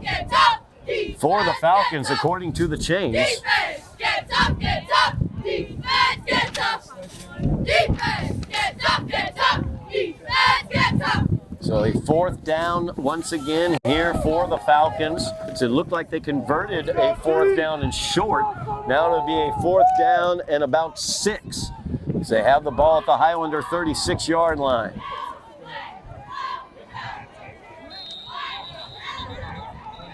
Flag down, too much time taken or a timeout called. Let's see. Will they grant the timeout? They will. And the Cambridge sideline wasn't too happy there. I think trying to get that timeout called before time expired there on the play clock. 4:47 remaining in the 3rd quarter as wild 4th down conversion attempt. Davis was able to get the 1st down, it appeared, but then a foul, personal foul called against the Falcons has brought it back And now we have fourth down again. When we resume play, it will be fourth down, probably about 5, honestly, for the Falcons from the Highlander 36. The line to get is the Highlander 31-yard line when we return to play. Tyler, talk really quickly as well. We want to look ahead here at Somerville Ed TV. We don't just want to look at the fall, the success of the Highlander athletics in the fall. We got to look ahead as well, because we've got some great winter athletics coming up as well. Tyler, you and I will be going to the Veterans Rink, as a matter of fact, and seeing how the Highlander hockey team does. They've lost some offensive greatness, a couple 100-point scorers no longer on the team, graduating, moving on. It's going to be interesting to see what head coach Chris Capazzo can do. Looking forward to being back at the Vet for, it's going to be our 4th year together, Todd, already working Highlander hockey. And of course, this year will be arguably our most different looking Highlander team. No more Matt DeAngelis. I got to catch up with Chris Casesso over the weekend, playing for the Islanders Hockey Club now in the USPHL over in Merrimack this past Sunday. Great to see Chris doing well at the next level of play, but we're excited to get the winter season started here as we close the curtain on the fall. Super proud of all of our fall athletes, though. You rattled through all their accomplishments. It was a heck of a fall season. Now we can start to turn a bit towards basketball and hockey, but not until we wrap things up here with this football game on this beautiful Thanksgiving morning. Big fourth down here. Darridge rolling out to the far side. He will throw that one out there, and that is incomplete. Incomplete, as his foot was on the line. Turnover on downs will go to the Highlanders, as the Cambridge sideline stunned that pass was not complete. The official right on top of it, pointing down to the sideline where the foot was on the line. Todd, it just looked like that ball was hanging up in the air a bit too long from Darridge. It forced the receiver to have to come back to try and make a play on it, and while he was able to catch it, the way that ball was just hanging and floating up into the air, it forced him to track things back towards his own sideline. It looked like he lost where he was at the field, and although he did come back to make the catch, had to slide out of bounds to do so, and that's a huge break for the Highlanders to force that turnover on downs after Darridge was able to come up with a huge play on 3rd and 18 to set up a 4th and manageable before penalties again just come in and compound issues. As this is the give to Ishmael Mack. He'll bounce it to the outside, turn the corner, and he goes for the Highlander first down. Great run there by Mack as he picks up 11 yards on the run. First down and 10 for the Highlanders. Highlanders leading this one by 8, 20-12. 4 minutes, 15 seconds remaining in the third quarter. Highlanders' second possession here of the second half, as they get a first down right off the bat up near midfield to the Highlander 47-yard line. That's the line of scrimmage.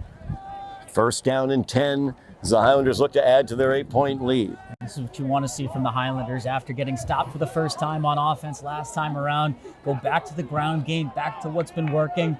And Ishmael Mack, to no one's surprise, leading the way in that category. Marcos Pineda here fanned out to the left side.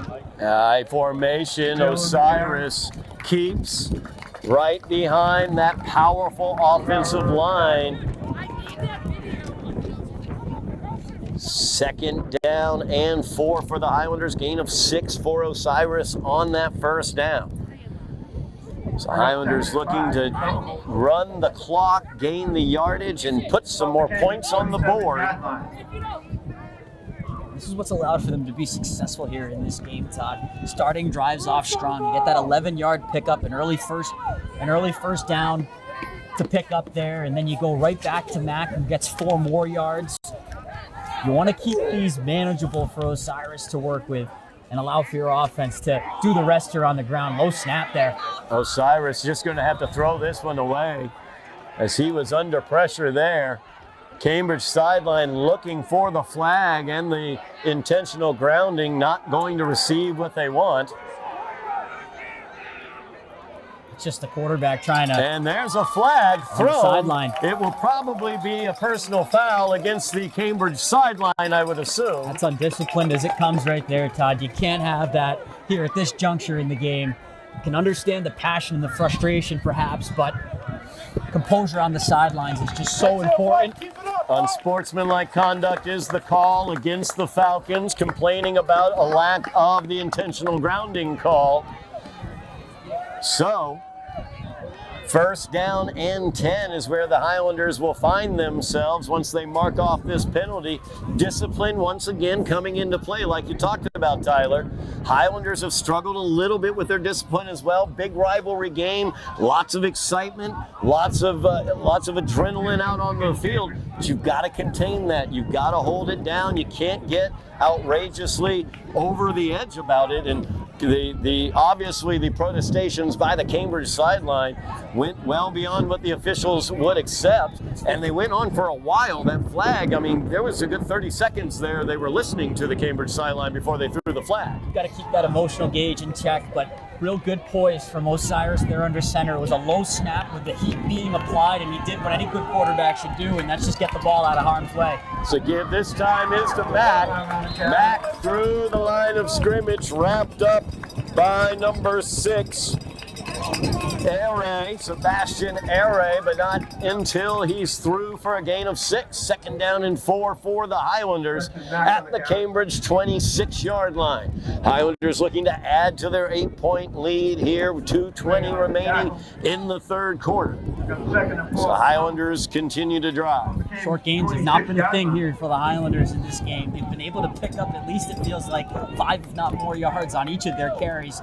Wouldn't be surprised if they go right back to Mack here, but surprise, surprise. Mack took the step that time. He's going to get called for the penalty as Mack stepped to his right there.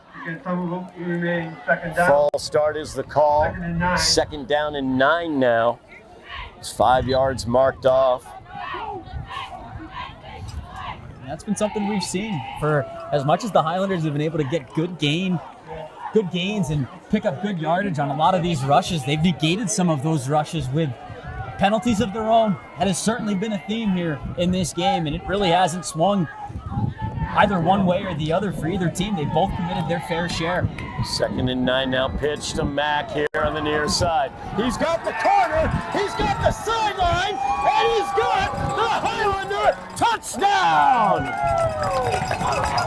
As Ishmael Mack gets his second touchdown of the day, finds the corner, tiptoes down the sideline, and the Highlanders lead this one again by 14.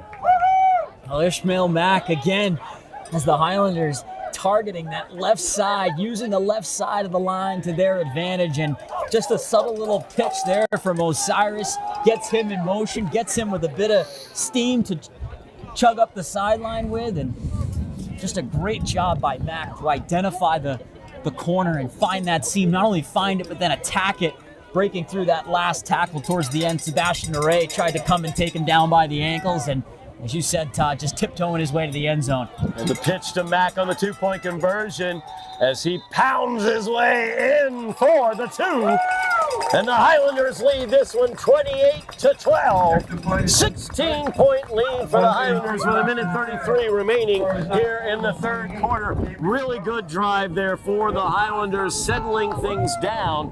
They had come up empty on their second half drive, and then they were able to get into the end zone, kind of stop the momentum the Falcons had built there at the end of the second half, or the end of the first half and beginning of the second half. It certainly did feel like momentum had swung a bit towards the Falcons' side, especially how they were able to come out to start this half and get that quick stop, get this Highlander offense off the field. They were threatening there a bit, it looked like, but Somerville was able to get a turnover on downs. They get the ball back, and capitalizing on some penalties, they were able to keep that drive fairly clean. And ultimately, that unsportsmanlike call that came along the Cambridge sideline finds a way to burn them, as it's the Ishmael Mack show for the Highlanders. He does it all, getting the touchdown, another long run for him, and then why not go right back to him for the 2-point conversion? An area in which the Highlanders here today have had a hard time capitalizing on, but as I said earlier in the first half, every point you can get here is critical against a Cambridge team that, coming into this game, has seemingly had no trouble scoring points. Wes Flores kicks this one away. Jemai Lewis trying to break through. He's brought down across the 40 to the 41-yard line. And that's where Cambridge will begin this drive as Fiore brings him down. Giovanni Fiore Fiore, a big game today as well for the young man, as he's got an interception in the game also. Fiore, one of the sophomores on this team. Highlanders, a very young team. Only 3 seniors really get a lot of playing time. You got Jesus Munoz, he's that offensive line captain, the defensive line captain. You've got Ishmael Mack, we've seen how great he is today. And Jojo Flores, we've seen him defensively at the corner position for the Highlanders. Those are the only 3 seniors of note that get playing time for the Highlanders in terms of what you see out on the field. So a bright future for this Highlander team as they look to take the picket fence yet again this season, leading by 16 now. As Darridge back to pass. Over the middle, pass is incomplete. I don't know where he was throwing that ball. I think he was looking to go downfield to Hugo Davis, and Davis was in double coverage. He kind of double clutched that ball and it came out short. And it's kind of been the story in this game for Derek. He just, on these dropbacks of his, has not been able to find anybody open, and there's no second or third options forming. The quarterback has really been left to his own devices back there, and you could see him double pump a bit. He had to do a couple of taps onto the ball, and whether it's dancing around with the feet or pumping the ball, that's just a sign of a quarterback who doesn't have any options to work with. And the Highlanders have been able to take advantage. They've gotten pressure, they've gotten to him, and they really haven't allowed for this air raid type of offense to come through for Cambridge here today. Darridge back to pass again, looks to the near side. That pass incomplete. Guess who on the coverage? Jojo Flores on that coverage. As the Cambridge player still down.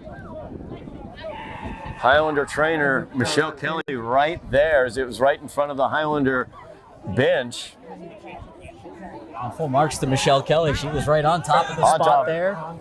Michelle Kelly, one of the best high school trainers in the state of Massachusetts, recognized as such as well, but just a tremendous asset to all of the Highlander athletic program. Somebody as knowledgeable and capable as Michelle Kelly, as she's able to help out there with the Cambridge player down.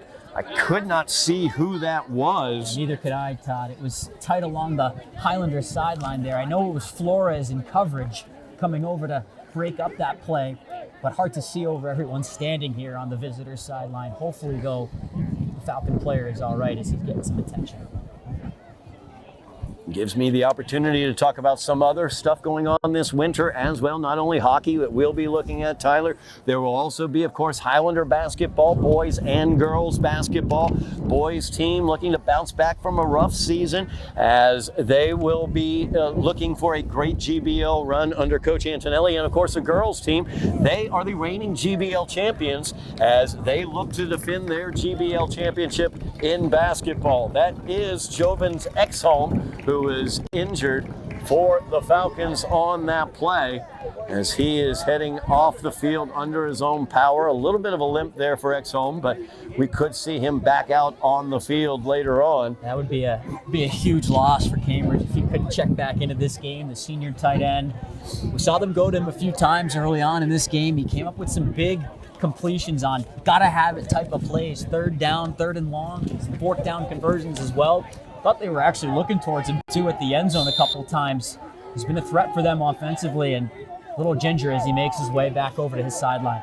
Big third down here for Cambridge, trailing by 16 at the end of the third quarter, minute 13 remaining. As that will be on the offense, multiple members of the Falcons moving. False start's going to be the call. 5 yards are going to be pushed back. It looks like the hard count fooled Cambridge there a bit instead of the Highlanders. There was movement on both sides, it looked like, but more so on the Cambridge end of things. They are having a discussion to determine what this call will be. And that is going to be the false start going against Cambridge. So it'll be a third down and 15 now for Cambridge. This has been familiar territory for the Falcons. It's been a lot of these types of plays, third and longs. Penalties have been a factor, of course, backing them up into these instances, but their running game has been virtually non-existent here today. And as a result, they put their quarterback in difficult spots. He had a 3rd and 18 he was able to make a big play on to shut up about a 4th and 2. They're going to need something similar here to keep this drive alive late in the 3rd quarter. As Darridge fakes the handoff, looks downfield. Carey Alphonse is on him, but he slips him. Now there's Jesus Munoz, and a big sack as Evelio Lopez and Jesus Munoz take Darridge down for a huge sack. It's going to be about 4th and forever here. As again, Darridge dropping back after the fake handoff. Nothing is doing for the Falcons downfield. The coverage has been airtight for Somerville. And if it's not Carey Alphonse again, it's that tackling by committee. Munoz coming in trying to take him down. Ultimately, it was Evelio Lopez who just sends Darridge down into the turf. Flushed by Carey Alphonse. Lopez, Munoz finishing off the deal. Snap. High snap. That'll go out of the end zone. Highlanders will pick up 2 with the safety. Well, when it rains, it pours. As Lincoln Jones, the punter, unable to handle that snap, well too high for him on the very back of his end zone. That will go out for the Highlander 2-point safety. They lead now 30-12. A big turnaround here. The second portion of this 3rd quarter, the Highlanders really have owned it. And it's a testament to them. We talked about keeping that emotional gauge in check. 20-12 coming into this second half. They don't start things off how they'd like to on offense. Cambridge looks like they're going to get something developed here. That big 3rd and 18 completion to set up a 4th and short. They're in your territory, knocking on the door. Your defense does the job. You capitalize on your next go around on offense. And then again, your defense comes back with renewed focus and purpose, coming in, pressuring the quarterback, applying that heat. And then it all culminates with a bad snap on special teams. You're backed up all the way into your own end zone on that punt, and they just do their punter, Lincoln Jones, no favors there. He had no chance to reach up and try and even make a play to run it out of his end zone. And I've said it already, Todd, plenty this game. Every point matters. Every point is valuable. That's 2 more big points for the Highlanders to help them expand their lead now 30-12. Cambridge kicking away from the 20-yard line. They're going to try the onside. And right on top of it is Nashawn Knight. As Nashawn was able to jump on late onto the field. Nashawn, last player onto the field, got the correct position and was in the correct spot. Highlanders, incredibly short field here. Great field position as they will take over at the Falcon 38-yard line, leading by 18 late here in the 3rd quarter. Full throttle here if you're the Highlanders. Don't give up or relent an inch. You've got a chance now with your foot reestablished on the gas pedal. Go and put more points up on the board. I would love to see, and the way you said it, put the pedal to the metal here. 19 seconds left in this quarter. I want to see what number 4 does on this play, because I could see them go downfield to number 4 or hand the ball off as Ryan Lewis, number 4, back in the backfield with Aries Osiris. Mark Bellamy again on Pineda. The only guy fanned out there on that left side flank. Give is to Lewis. He's going to try to get around outside. Great job by the Falcons as they were all over that play defensively. Let's see here. First Falcon to the ball, I believe was number 43. Yes, sir. That's Hennessy Shaw. Shaw was the first Falcon there, but it was a flock of Falcons came up with that tackle. Good job by the Falcons defense on first down, and that will be it for the 3rd quarter of play. We will move to the 4th quarter in the backyard rivalry, the battle for the picket fence. The Highlanders leading this one by 18, 30-12, as they'll switch ends of the field. It'll be 2nd down for the Highlander offense when we return to play here.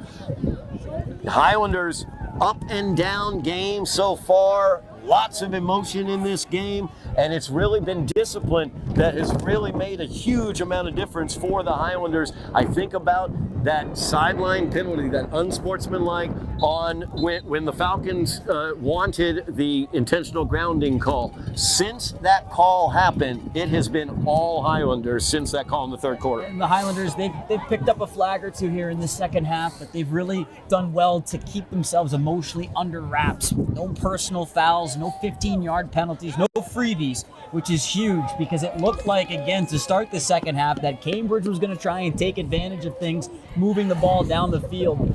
Now you've got yourself firmly back in control of this game. You've got separation up on the scoreboard, much more separation than you had at first. Now it's just a matter of executing here for another 12 minutes and sending us all home happy before we can dig into Thanksgiving. Highlanders looking for their 75th, I believe, win in this series. Yes, Highlanders looking for their 75th win in this series. 12 minutes away from that. 12 minutes away from having the picket fence for yet another year in Somerville, as they lead by 18, 30-12. Another great point you made, Tyler. You look at the 12 points up on the board for the Falcons, and then you look at their scores throughout the season. Yes. This is a team that can get up into the 40s, into the 30s, into the 50s very, very easily, and yet the Highlander defense holding them to 12 points through three quarters. Yeah, just alone coming into this game with 97 points in their last two wins, 47-46, and that shootout against Everett, 50-0 over Boston Latin. Pineda is free through the line of scrimmage, spun down. Touchdown saving tackle there late, as they were able to bring Pineda down, but not until he was down to the Falcon 25-yard line. First down and 10 for the Highlanders. Another big run there for Marcos Pineda. He's got 2 touchdowns on the deck.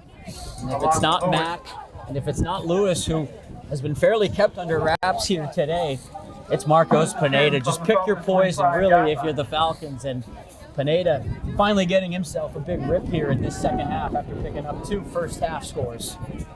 Pineda is the deep back in the I formation behind Osiris. As the give is to Pineda. He'll run on that left-hand side of the offensive line. He's wrapped up after a gain of a few. It'll be a second down and 6 for the Highlanders after the 4-yard carry by Pineda. That left side of the Highlander offensive line, Cedric Bernier, Evelio Lopez, and the big center, Jesus Munoz, the captain, right in the middle there. They have been dominant in this game. All of Pineda's big runs have basically come on that left-hand side, running behind those big boys. And there just really hasn't been much of an answer on the Cambridge side of things. It's been all game long. They've worked that left side to their advantage, using their offensive line, which they have leaned on all year long. You're only as good of a runner as you are with the guys that are out in front of you, and those 3 in particular on that left side, so experienced, so well-versed in knowing how to do their job and do it well. Shotgun formation, stacked receivers at the top. Osiris back to pass, looks for Ryan Lewis in the end zone. That is incomplete. As Lewis, a little bit underthrown there, defended by Bellamy on that one. Bellamy's been in good coverage a couple of times when Osiris has dropped back to pass. Only about the 3rd or 4th time we've seen Aries attempt to pass here, dropping back into the pocket, trying to go for the corner of the end zone for Lewis, who's a hard man to cover with how he can shift gears and use his feet to his advantage. Bellamy's had a couple nice plays in the secondary. He had a good one early on in this second half against Marcos Pineda. 3rd down and 6 now for the Highlanders. Highlanders in definite 4-down territory as they look to build on this 18-point lead late in this game. So Cyrus will go under center. We have a timeout taken by the Highlanders. They want to talk over that defensive set that they saw. The assistant head coach, offensive coordinator Bob Silva out there. Head coach David Pereira out there as well with the headset on in the huddle. Congratulations, by the way, to head coach David Pereira and, of course, to assistant head coach Bob Silva and offensive coordinator. First ever head coaching job for Coach Pereira. This is his first ever above 500 season. Somerville was his first opportunity as a head coach. He came in and took, frankly, a program that was in a shambles. It was not in a good situation. And I sat down, I spoke to him years ago when he took the program over. He looked at me and he said, it's going to take some time, but we're going to make it work. I'm going to be consistent, we're going to be disciplined, and we're going to make it work. And 3 years down the road now, Coach David Pereira has his first over 500 season. Congratulations to him on that, but also has really turned this program around. We've gone from seeing a team that really, it was night and day on the sideline. These guys really, really like one another. These guys really, really fight for one another, and it's great to see the Highlander football turnaround. He's got a young team. He's got a young team to work with as well. As Osiris keeps it pushing forward, he's got the first, and he's still going there as he gets it down around the 10-yard line. Aries Osiris, one of the key factors to this season. Another player that I've really enjoyed talking to Coach Pereira about. He said to me earlier this year, at one point in the season, he just looked at me and he goes, Aries Osiris, I'm going to put everything on his head. He's a smart kid. He knows what he's doing. He knows what he's doing out on the field. Such trust this coaching staff has for Aries Osiris, along with so many players on this team. First down and 10 now for the Highlanders as they have it at about the 10-yard line. Junior quarterback has certainly earned that trust with how he's been able to lead his team. And when you've got a young team like that, you've got to follow your leaders. And Osiris is just a player who knows how to play to his strengths. So give is to Pineda as he tries to cut it back towards the inside. Brought down after a gain of about 3 on the play. It'll be second down and goal for the Highlanders. A little slow getting up that time was Krista Rochers, but he's up and ready to go. Got to shout out that whole offensive line, just not the left side, but the right side as well. Krista Rochers, Christian Treminio as well, making up the right side of that offensive line. They have been really, really dominant today against this Cambridge defensive front, as the Highlanders have been able to get yardage when they need it on the ground. And it's been that extra effort, second and third effort plays to just gain a couple extra yards as well and set things up a little bit more favorable here for Osiris. Second and goal, give is to Pineda, this time on the right-hand side. As he gets in there. Just short by a yard or two, it looks like, Todd. Dropped just barely short of it. So it'll be a third down and 1 for the Highlanders. Clock rolls, under 8 minutes left in the game. Keep it ticking here and punch in 6 more. Well, we've gotten Pineda in the end zone twice, Mack into the end zone twice. Well, only 1 yard to go. Will Osiris just finish this off, running it over the last little bit with that tush push? Let's see. Try it a couple times on those 2-point plays. Knocking on the door here. It looks like it. Osiris will give it to Pineda. And Pineda leans forward on the right-hand side and gets the Highlander touchdown. As Pineda gets his 3rd touchdown of the day.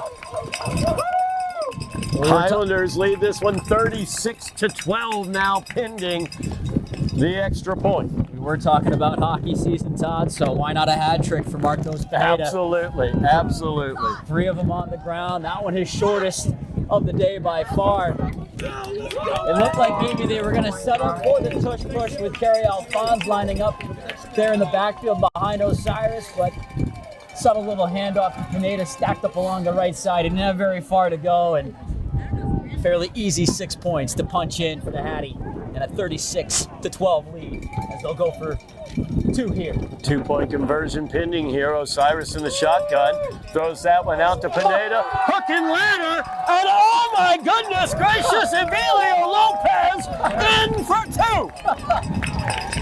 As Emilio Lopez is on the ladder. How about that? Oh my goodness. I was not expecting that. I don't think you were expecting that, Todd. It looked like the play was going to die just short of the goal line. But great heads-up football from the Highlanders to just hook it on over to the big man Lopez, who we've sung his praises plenty for his work on the offensive line. The big man able to Little Catch and score. little prize there for Avilio. Little gift for the effort that he's put in all season long. He's been tremendous all season long. Multiple fumble recovers as well throughout the year for Avilio Lopez. Johnny on the spot is what Avilio Lopez has been. And the Highlanders, yet again, another Thanksgiving and another hook and ladder, because last year it was Ishmael Mack on a long hook and ladder. This one a 2-point conversion, but Avilio Lopez making like the fridge getting in there. Would have been great if it was more so the big man touchdown, which I know everybody loves, but we'll take a 2-point conversion after the Highlanders have been stopped a couple times in the first half. They just continue to pick up points and expand their lead. 7:22 to go. Everyone's excited and jazzed up on that sideline, but you've got to keep your eyes out on the clock here. Still 7 minutes and change left to go. Don't let anything slip here in your grip and in your execution. My Lewis looking to return. And he is brought down, or stopped, I should say. Now he's down. Just short of the 30-yard line. Falcons will take over at about their own 28. 7:13 remaining in the game. Highlanders with a 26-point lead now after the touchdown by Pineda and the 2-point conversion by Avilio Lopez. Big smiles, like you said, on the Somerville sideline, feeling like they've got a really good opportunity for that 75th win in this series. This rivalry for the picket fence. I was going to say, Todd, really interested to see how Cambridge comes out here for this offensive series. Their sideline right now, flat. Their side in general, flat. But you've got 7 minutes and 13 seconds to go. Final game of the season. You're at home, Thanksgiving Day. We saw them not roll over and die in that first half, down 20-0. To their credit, they made plays down the stretch to get this to within 8 points. But since then, it has been all Somerville, and they need to find a way here to respond. Darridge. Pass to Santos as Nico Santos makes the catch on the quick out. That's going to be good enough for almost a Falcons first down, as it will be second down and a yard here for the Falcons. That's what we saw back in the first quarter, especially on that first series for Cambridge, their ability to use the sidelines to their advantage. Santos, very deceptive, very slippery there in that regard. He gets himself outside and is able to get a good 8-yard pickup, which is something that Cambridge hasn't really had much to work with. Second down and short. We'll note Jovin's Exxon back out on the field. That's where he was looking, was Darridge, but instead he gets flushed by Kerry Alphonse and forced out of bounds. As let's see here, that was Riker Faith who forced him out of bounds after the initial pressure by Kerry Alphonse ran him out, but he did get the first down. Good scramble there by Darridge. Yeah, good to see the senior tight end Exholm back out on the field for the Falcons. Final game for him in his career. Would have hated to see that have ended with him being unable to check back into the game. And an even better job by the quarterback, Darridge, who's been under a lot of duress here in this game. Uses his legs to his advantage to help Cambridge pick up a first down. 1st and 10 for Cambridge. 6:10 remaining in the game. Darridge back to pass. Under pressure again. He gets that one off to Davis. Underneath. Davis trying to fight off the tackle. Is not able to break through it though, but he does get the Falcon first down. Late flag is down as well. Might be for that extracurricular there as they were trying to bring him down. I believe it was Fiore originally in on the tackle, trying to wrap him up down low around the legs, around the ankles. Always got to be careful there going around the knees of a player. Pete Marr down, he was twisting around on that, and he's down being checked out by Michelle Kelly. Pete, one of the captains on this team. Nice to see him spring right back up. Yep. Couple of players got tangled up going down onto the field. They're looking to bring Davis down. Good completion there from Darridge. Really the first time we've seen him been able to find somebody there after escaping some of that pressure, which has been unrelenting from the Highlanders all game long. You'd love to see that despite the score looking a bit lopsided here in this fourth quarter. They're not letting up any bit in terms of the pressure that they've been able to apply, and Cambridge, to their credit, finding ways to move the chains here and get a pretty nice pickup, not only from Davis on that reception, but then the penalty that followed after, which those continue to be a trend here. Plenty of laundry has hit the field. Yeah. here at Russell Field in Tacked Cambridge. on for the late hit there. Now it'll be from the Highlander 22-yard line. First down and 10 for the Falcons. 5:20 remaining in the game. If they can punch something in here, certainly expect the onside kick. It was going to come either way, I would have to imagine, but you've got to score here first to try and make this interesting. As Darridge will counter back to the weak side. Another flag. Flag is down. That could be in the location of holding up on the offense as Darridge able to get 10 yards on the carry. And holding is going to be the call. This will come back. Flag on the play. Holding against the Falcons. It'll be a spot foul, so we'll see how much they mark this back.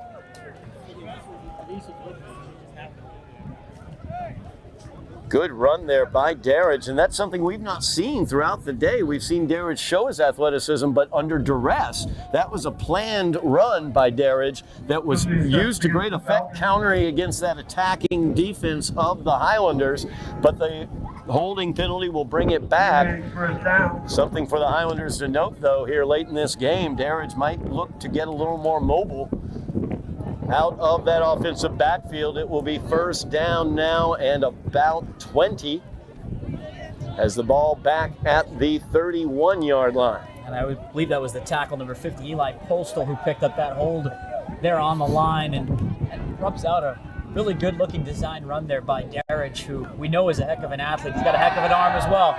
Darridge hit as he throws. Good ball, though. Perfect pass to Jovens Exholm for the touchdown. As the Falcons will not go gently into the good night. Darridge, with Alphonse in his face, put that one right in the bucket for Exholm as the Falcons make this a 20-point game, 38-18, pending the point after. Now the senior connection there, a thing of beauty. Darridge has dealt with pressure all game long. Kerry Alphonse getting right up into his grill, and he just delivers a perfect strike into the end zone for his big tight end to go up and make a play on. Exholm and Darridge, a pair of seniors who I'm sure have connected many a time over their careers. It's an important strike, an important score. And now we'll see if they can pick up 2 points here to make this an 18-point game with 4.5 to go. As Darridge on the 2-point conversion, crossing that one to Santos. And Nico Santos in for the 2-point conversion. It is now an 18-point Highlander lead, 4:32 remaining in the game, 38-20 your score. And the onside kick, no doubt, will be in the offing from the Falcons with only 4.5 minutes remaining in this game. Game is 20. We saw the Highlanders learn maybe a bit from that first onside kick attempt that did not go in their favor, that the Falcons were able to recover. We saw a couple of the early kickoff attempts, how far up that first front of players was positioned, almost anticipating a potential onside kick. This time around, no doubt that it's going to be coming. But for the Falcons, huge to get at least a score on the board here late. Get your sideline up and animated. Give something for your fans to cheer for. And as we know in any sport, Todd, the games do not end until there are 000s up on the board. So again, for the Highlanders, can't let up any bit here. You can't get loose in the late stages of the game, even if you feel comfortable. Usually that's when things can start to go wrong for you. Onside here, Sunday hop. Offsides is going to be the call against the Falcons as the far side of that onside recovery team got across the line before Darridge made contact with the ball. Just against Cambridge. So they will back up 5 yards and try the onside again. As Mack is the deep back for the Highlanders for the return. The ball will not get to him, I promise you that. If it does, something went horribly wrong. Something went horribly awry. It's Darridge now setting for the onside again. This one takes a Sunday hop, and JoJo Flores will be on it for the Highlanders as they recover the onside. Great field position for the Highlanders here. 4:32 remaining in the game. I am pretty sure the Highlanders would like to see that Cambridge offense stay off the field the rest of this game. I was just going to say the same thing, Todd, here with 4:32 to go. You've got great field position after the recovery on the onside kick, but you're up by 18 here. It's not a situation where you've got to go and you've got to go quickly to try and get a score. We've seen how this team is able to use the clock to their advantage, use their ground game to their advantage. It's how they came out to start this game, setting that tempo early. I wouldn't expect that to change here late, regardless of what the scoreboard might say. 4:32 remaining in the game. Highlanders with the 18-point lead and the ball in Cambridge territory. They'll start the drive at the Cambridge 47. Osiris with the I formation behind him. The give is to Matt. He breaks one tackle in the backfield, but that's about all he can do. Great penetration there by the Falcon defensive front as they push Mack back. No gain there for the Highlanders on the carry. It'll be actually second down, a loss of about 1 on the play. Second down and 11 now for the Highlanders as the clock rolls. 4:07 remaining in the game. Well, you want to lean on this clock as it continues to run. Somerville in no rush here to get up to the line and break from this huddle. But at the same time, you do want to still find ways to pick up yards and pick up first downs to really salt this clock away, as the Highlanders will group up now here. It strikes me the 2-point conversion on the hook and ladder by Avilio Lopez is incredibly important at this point in time because the Highlanders have an 18-point lead, which is 3 possessions, and not a 16-point lead, which would be 2. As Mack tries to get the corner, good job there defensively by number 16. As that is Bellamy once again, Demace Bellamy. He's had a heck of a game out there for the Falcons. Come up with some great plays in the secondary in particular. That time, though, he's got to step up a bit to go up and under Ishmael Mack, who was trying to bulldoze over him and look to pick up more yards. Is Bellamy a junior? We will get to see him next year as well for the Falcons. So the clock rolls down, 3 minutes remaining in the game. Highlanders in no rush with the 18-point lead, 3rd down and 9. Also can't forget, Todd, the safety as well on that bad snap, the You're high right. snap. Excellent point. That came up over the punter's head. Another critical 2 points up on the board to add some insurance here for the Highlanders. The give is to Pineda on that left-hand side. Tries to bounce it a little bit to the outside, and he's brought down after a gain of about 5 on the play. It'll be a 4th down and 5 now for the Highlanders. Christopher Jean-Baptiste taking perhaps some of the frustrations he's had with the running game. Not really in his favor here today. Solid tackle coming from the backside to bring Pineda down, as it'll set up 4th down here. And the Highlanders, they're going to punt this one. No, they're not. I saw Pineda back there, but he's actually the deep back in the I formation. I thought they were going to punt this one away. They've stuck in that I formation for most of this game, Todd. We've seen shotgun maybe a couple of plays, but it's really been this format that they've decided to stick with as more players moving. Hard count by Osiris. Offsides is the call. Let's see if that's enough for a first down. And it will be. Highlanders will get the first down on the offsides. Under 2 minutes remaining. Clock rolls. Picked up a first down for Somerville.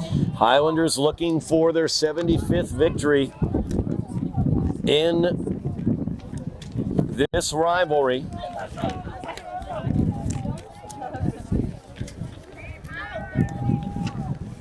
First down and 10 now for the Highlanders. Minute 35 remaining in the game here in the 136th game between Cambridge and Somerville. Pitch to Pineda, trying to get to the outside. Nice job there by the Falcon D. Exholm is able to bring him down as Jovins Exholm makes the tackle out on the edge. Clock rolls, a minute 10 remaining. Second down and 10 for the Highlanders. Gain of 1, 2nd and 9. Yeah, you had a feeling, Todd, that if they could just pick up that first down at 4th and 4, that would really be all that they would need to kill the rest of this clock off. And it seems pretty fitting that it was another penalty flag hitting the turf to give them that 5 yards. And now in the final minute of things, they can just take their time on 2nd and long to chisel away a couple of more yards and chisel the rest of this clock down to 0. Osiris gives it off to Mack. Mack through that offensive line. Following the block of Kerry Alphonse. 25 seconds remaining. Highlanders may not have to run another one. 3rd down and 4. And they are going to take the picket fence back to Somerville yet again for the 2nd year in a row. As the Highlanders will come away victorious here at Russell Field by the score of 38-20. That's the end of the ball game. The Highlanders take the picket fence for the 2nd year in a row. They finished their season at 7-3. A great season for the Highlanders as they have been absolutely tremendous this season. The turnaround for Highlander football is officially complete. Oh, without a doubt, Todd. And for this team, 6-1 to start the season. I can remember being back on Halloween for that home game against Lynn English, that back and forth affair that they just fell short of in a pivotal GBL matchup. You didn't want to end your season on a 3-game losing streak after starting off so strong with 6 wins in your first 7. You knew it was at stake here this morning with the emotions of this rivalry on Thanksgiving Day. So great that they were able to come together and play this game on the day of the holiday, keeping up with the tradition and keeping up with how things have been trending recently for this program, who won this game last season, but now really truly does feel like they have stepped into a new era under head coach Pereira, who we tip our caps to here to finish off a season 7-3 for the Highlanders, who are, as you mentioned, Todd, going to bring that picket fence trophy as they have here in their hands back to Somerville. Jesus Munoz will carry the picket fence. Kerry Alphonse alongside him. Pineda carrying the trophy. Marcos Pineda, a hat trick of touchdowns for the Highlanders. Ishmael Mack busted a couple big touchdown runs as well.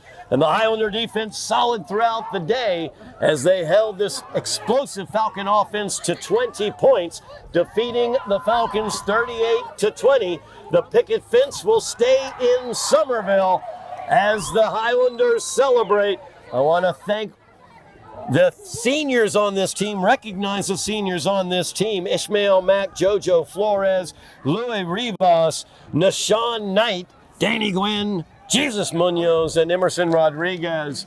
As congratulations to those seniors going out with the picket fence. Congratulations to head coach David Pereira, assistant head coach Bob Silva as well, as they have a winning team, a winning record, and a winning season for the first time for this coaching staff for the Highlanders. A great season, and it's capped with the 75th victory against Cambridge in the backyard rivalry as head coach David Pereira lifts up the picket fence.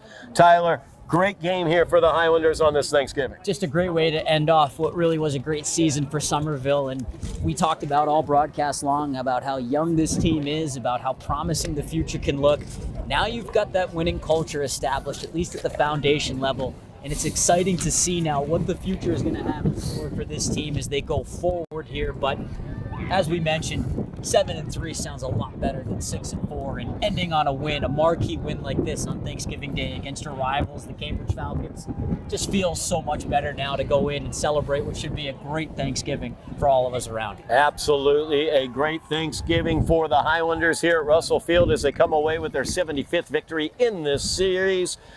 Great, hopefully a great Thanksgiving for everybody at home as well. Thank you so very much for watching Somerville EdTV here for the battle for the picket fence. I want to say also thank you very much, Eddie Molinado, my color commentator throughout the season. A great job for Eddie, a fantastic season with him as well. Great game today. Tyler, thank you so much. Great job on the commentary. Look forward to seeing you at the vet for Highlander hockey in a couple weeks. We'll be right back at it, my friend. I'm looking forward to it. No doubt about it. Thank you so very much. Thank you as well, Matt Frendudo on the camera, Joe Constantine Constantine. He's our director. I'm Todd Harmon, and you have been watching the victorious Picket fence-owning Somerville Highlander football team on Somerville EdTV. Happy Thanksgiving.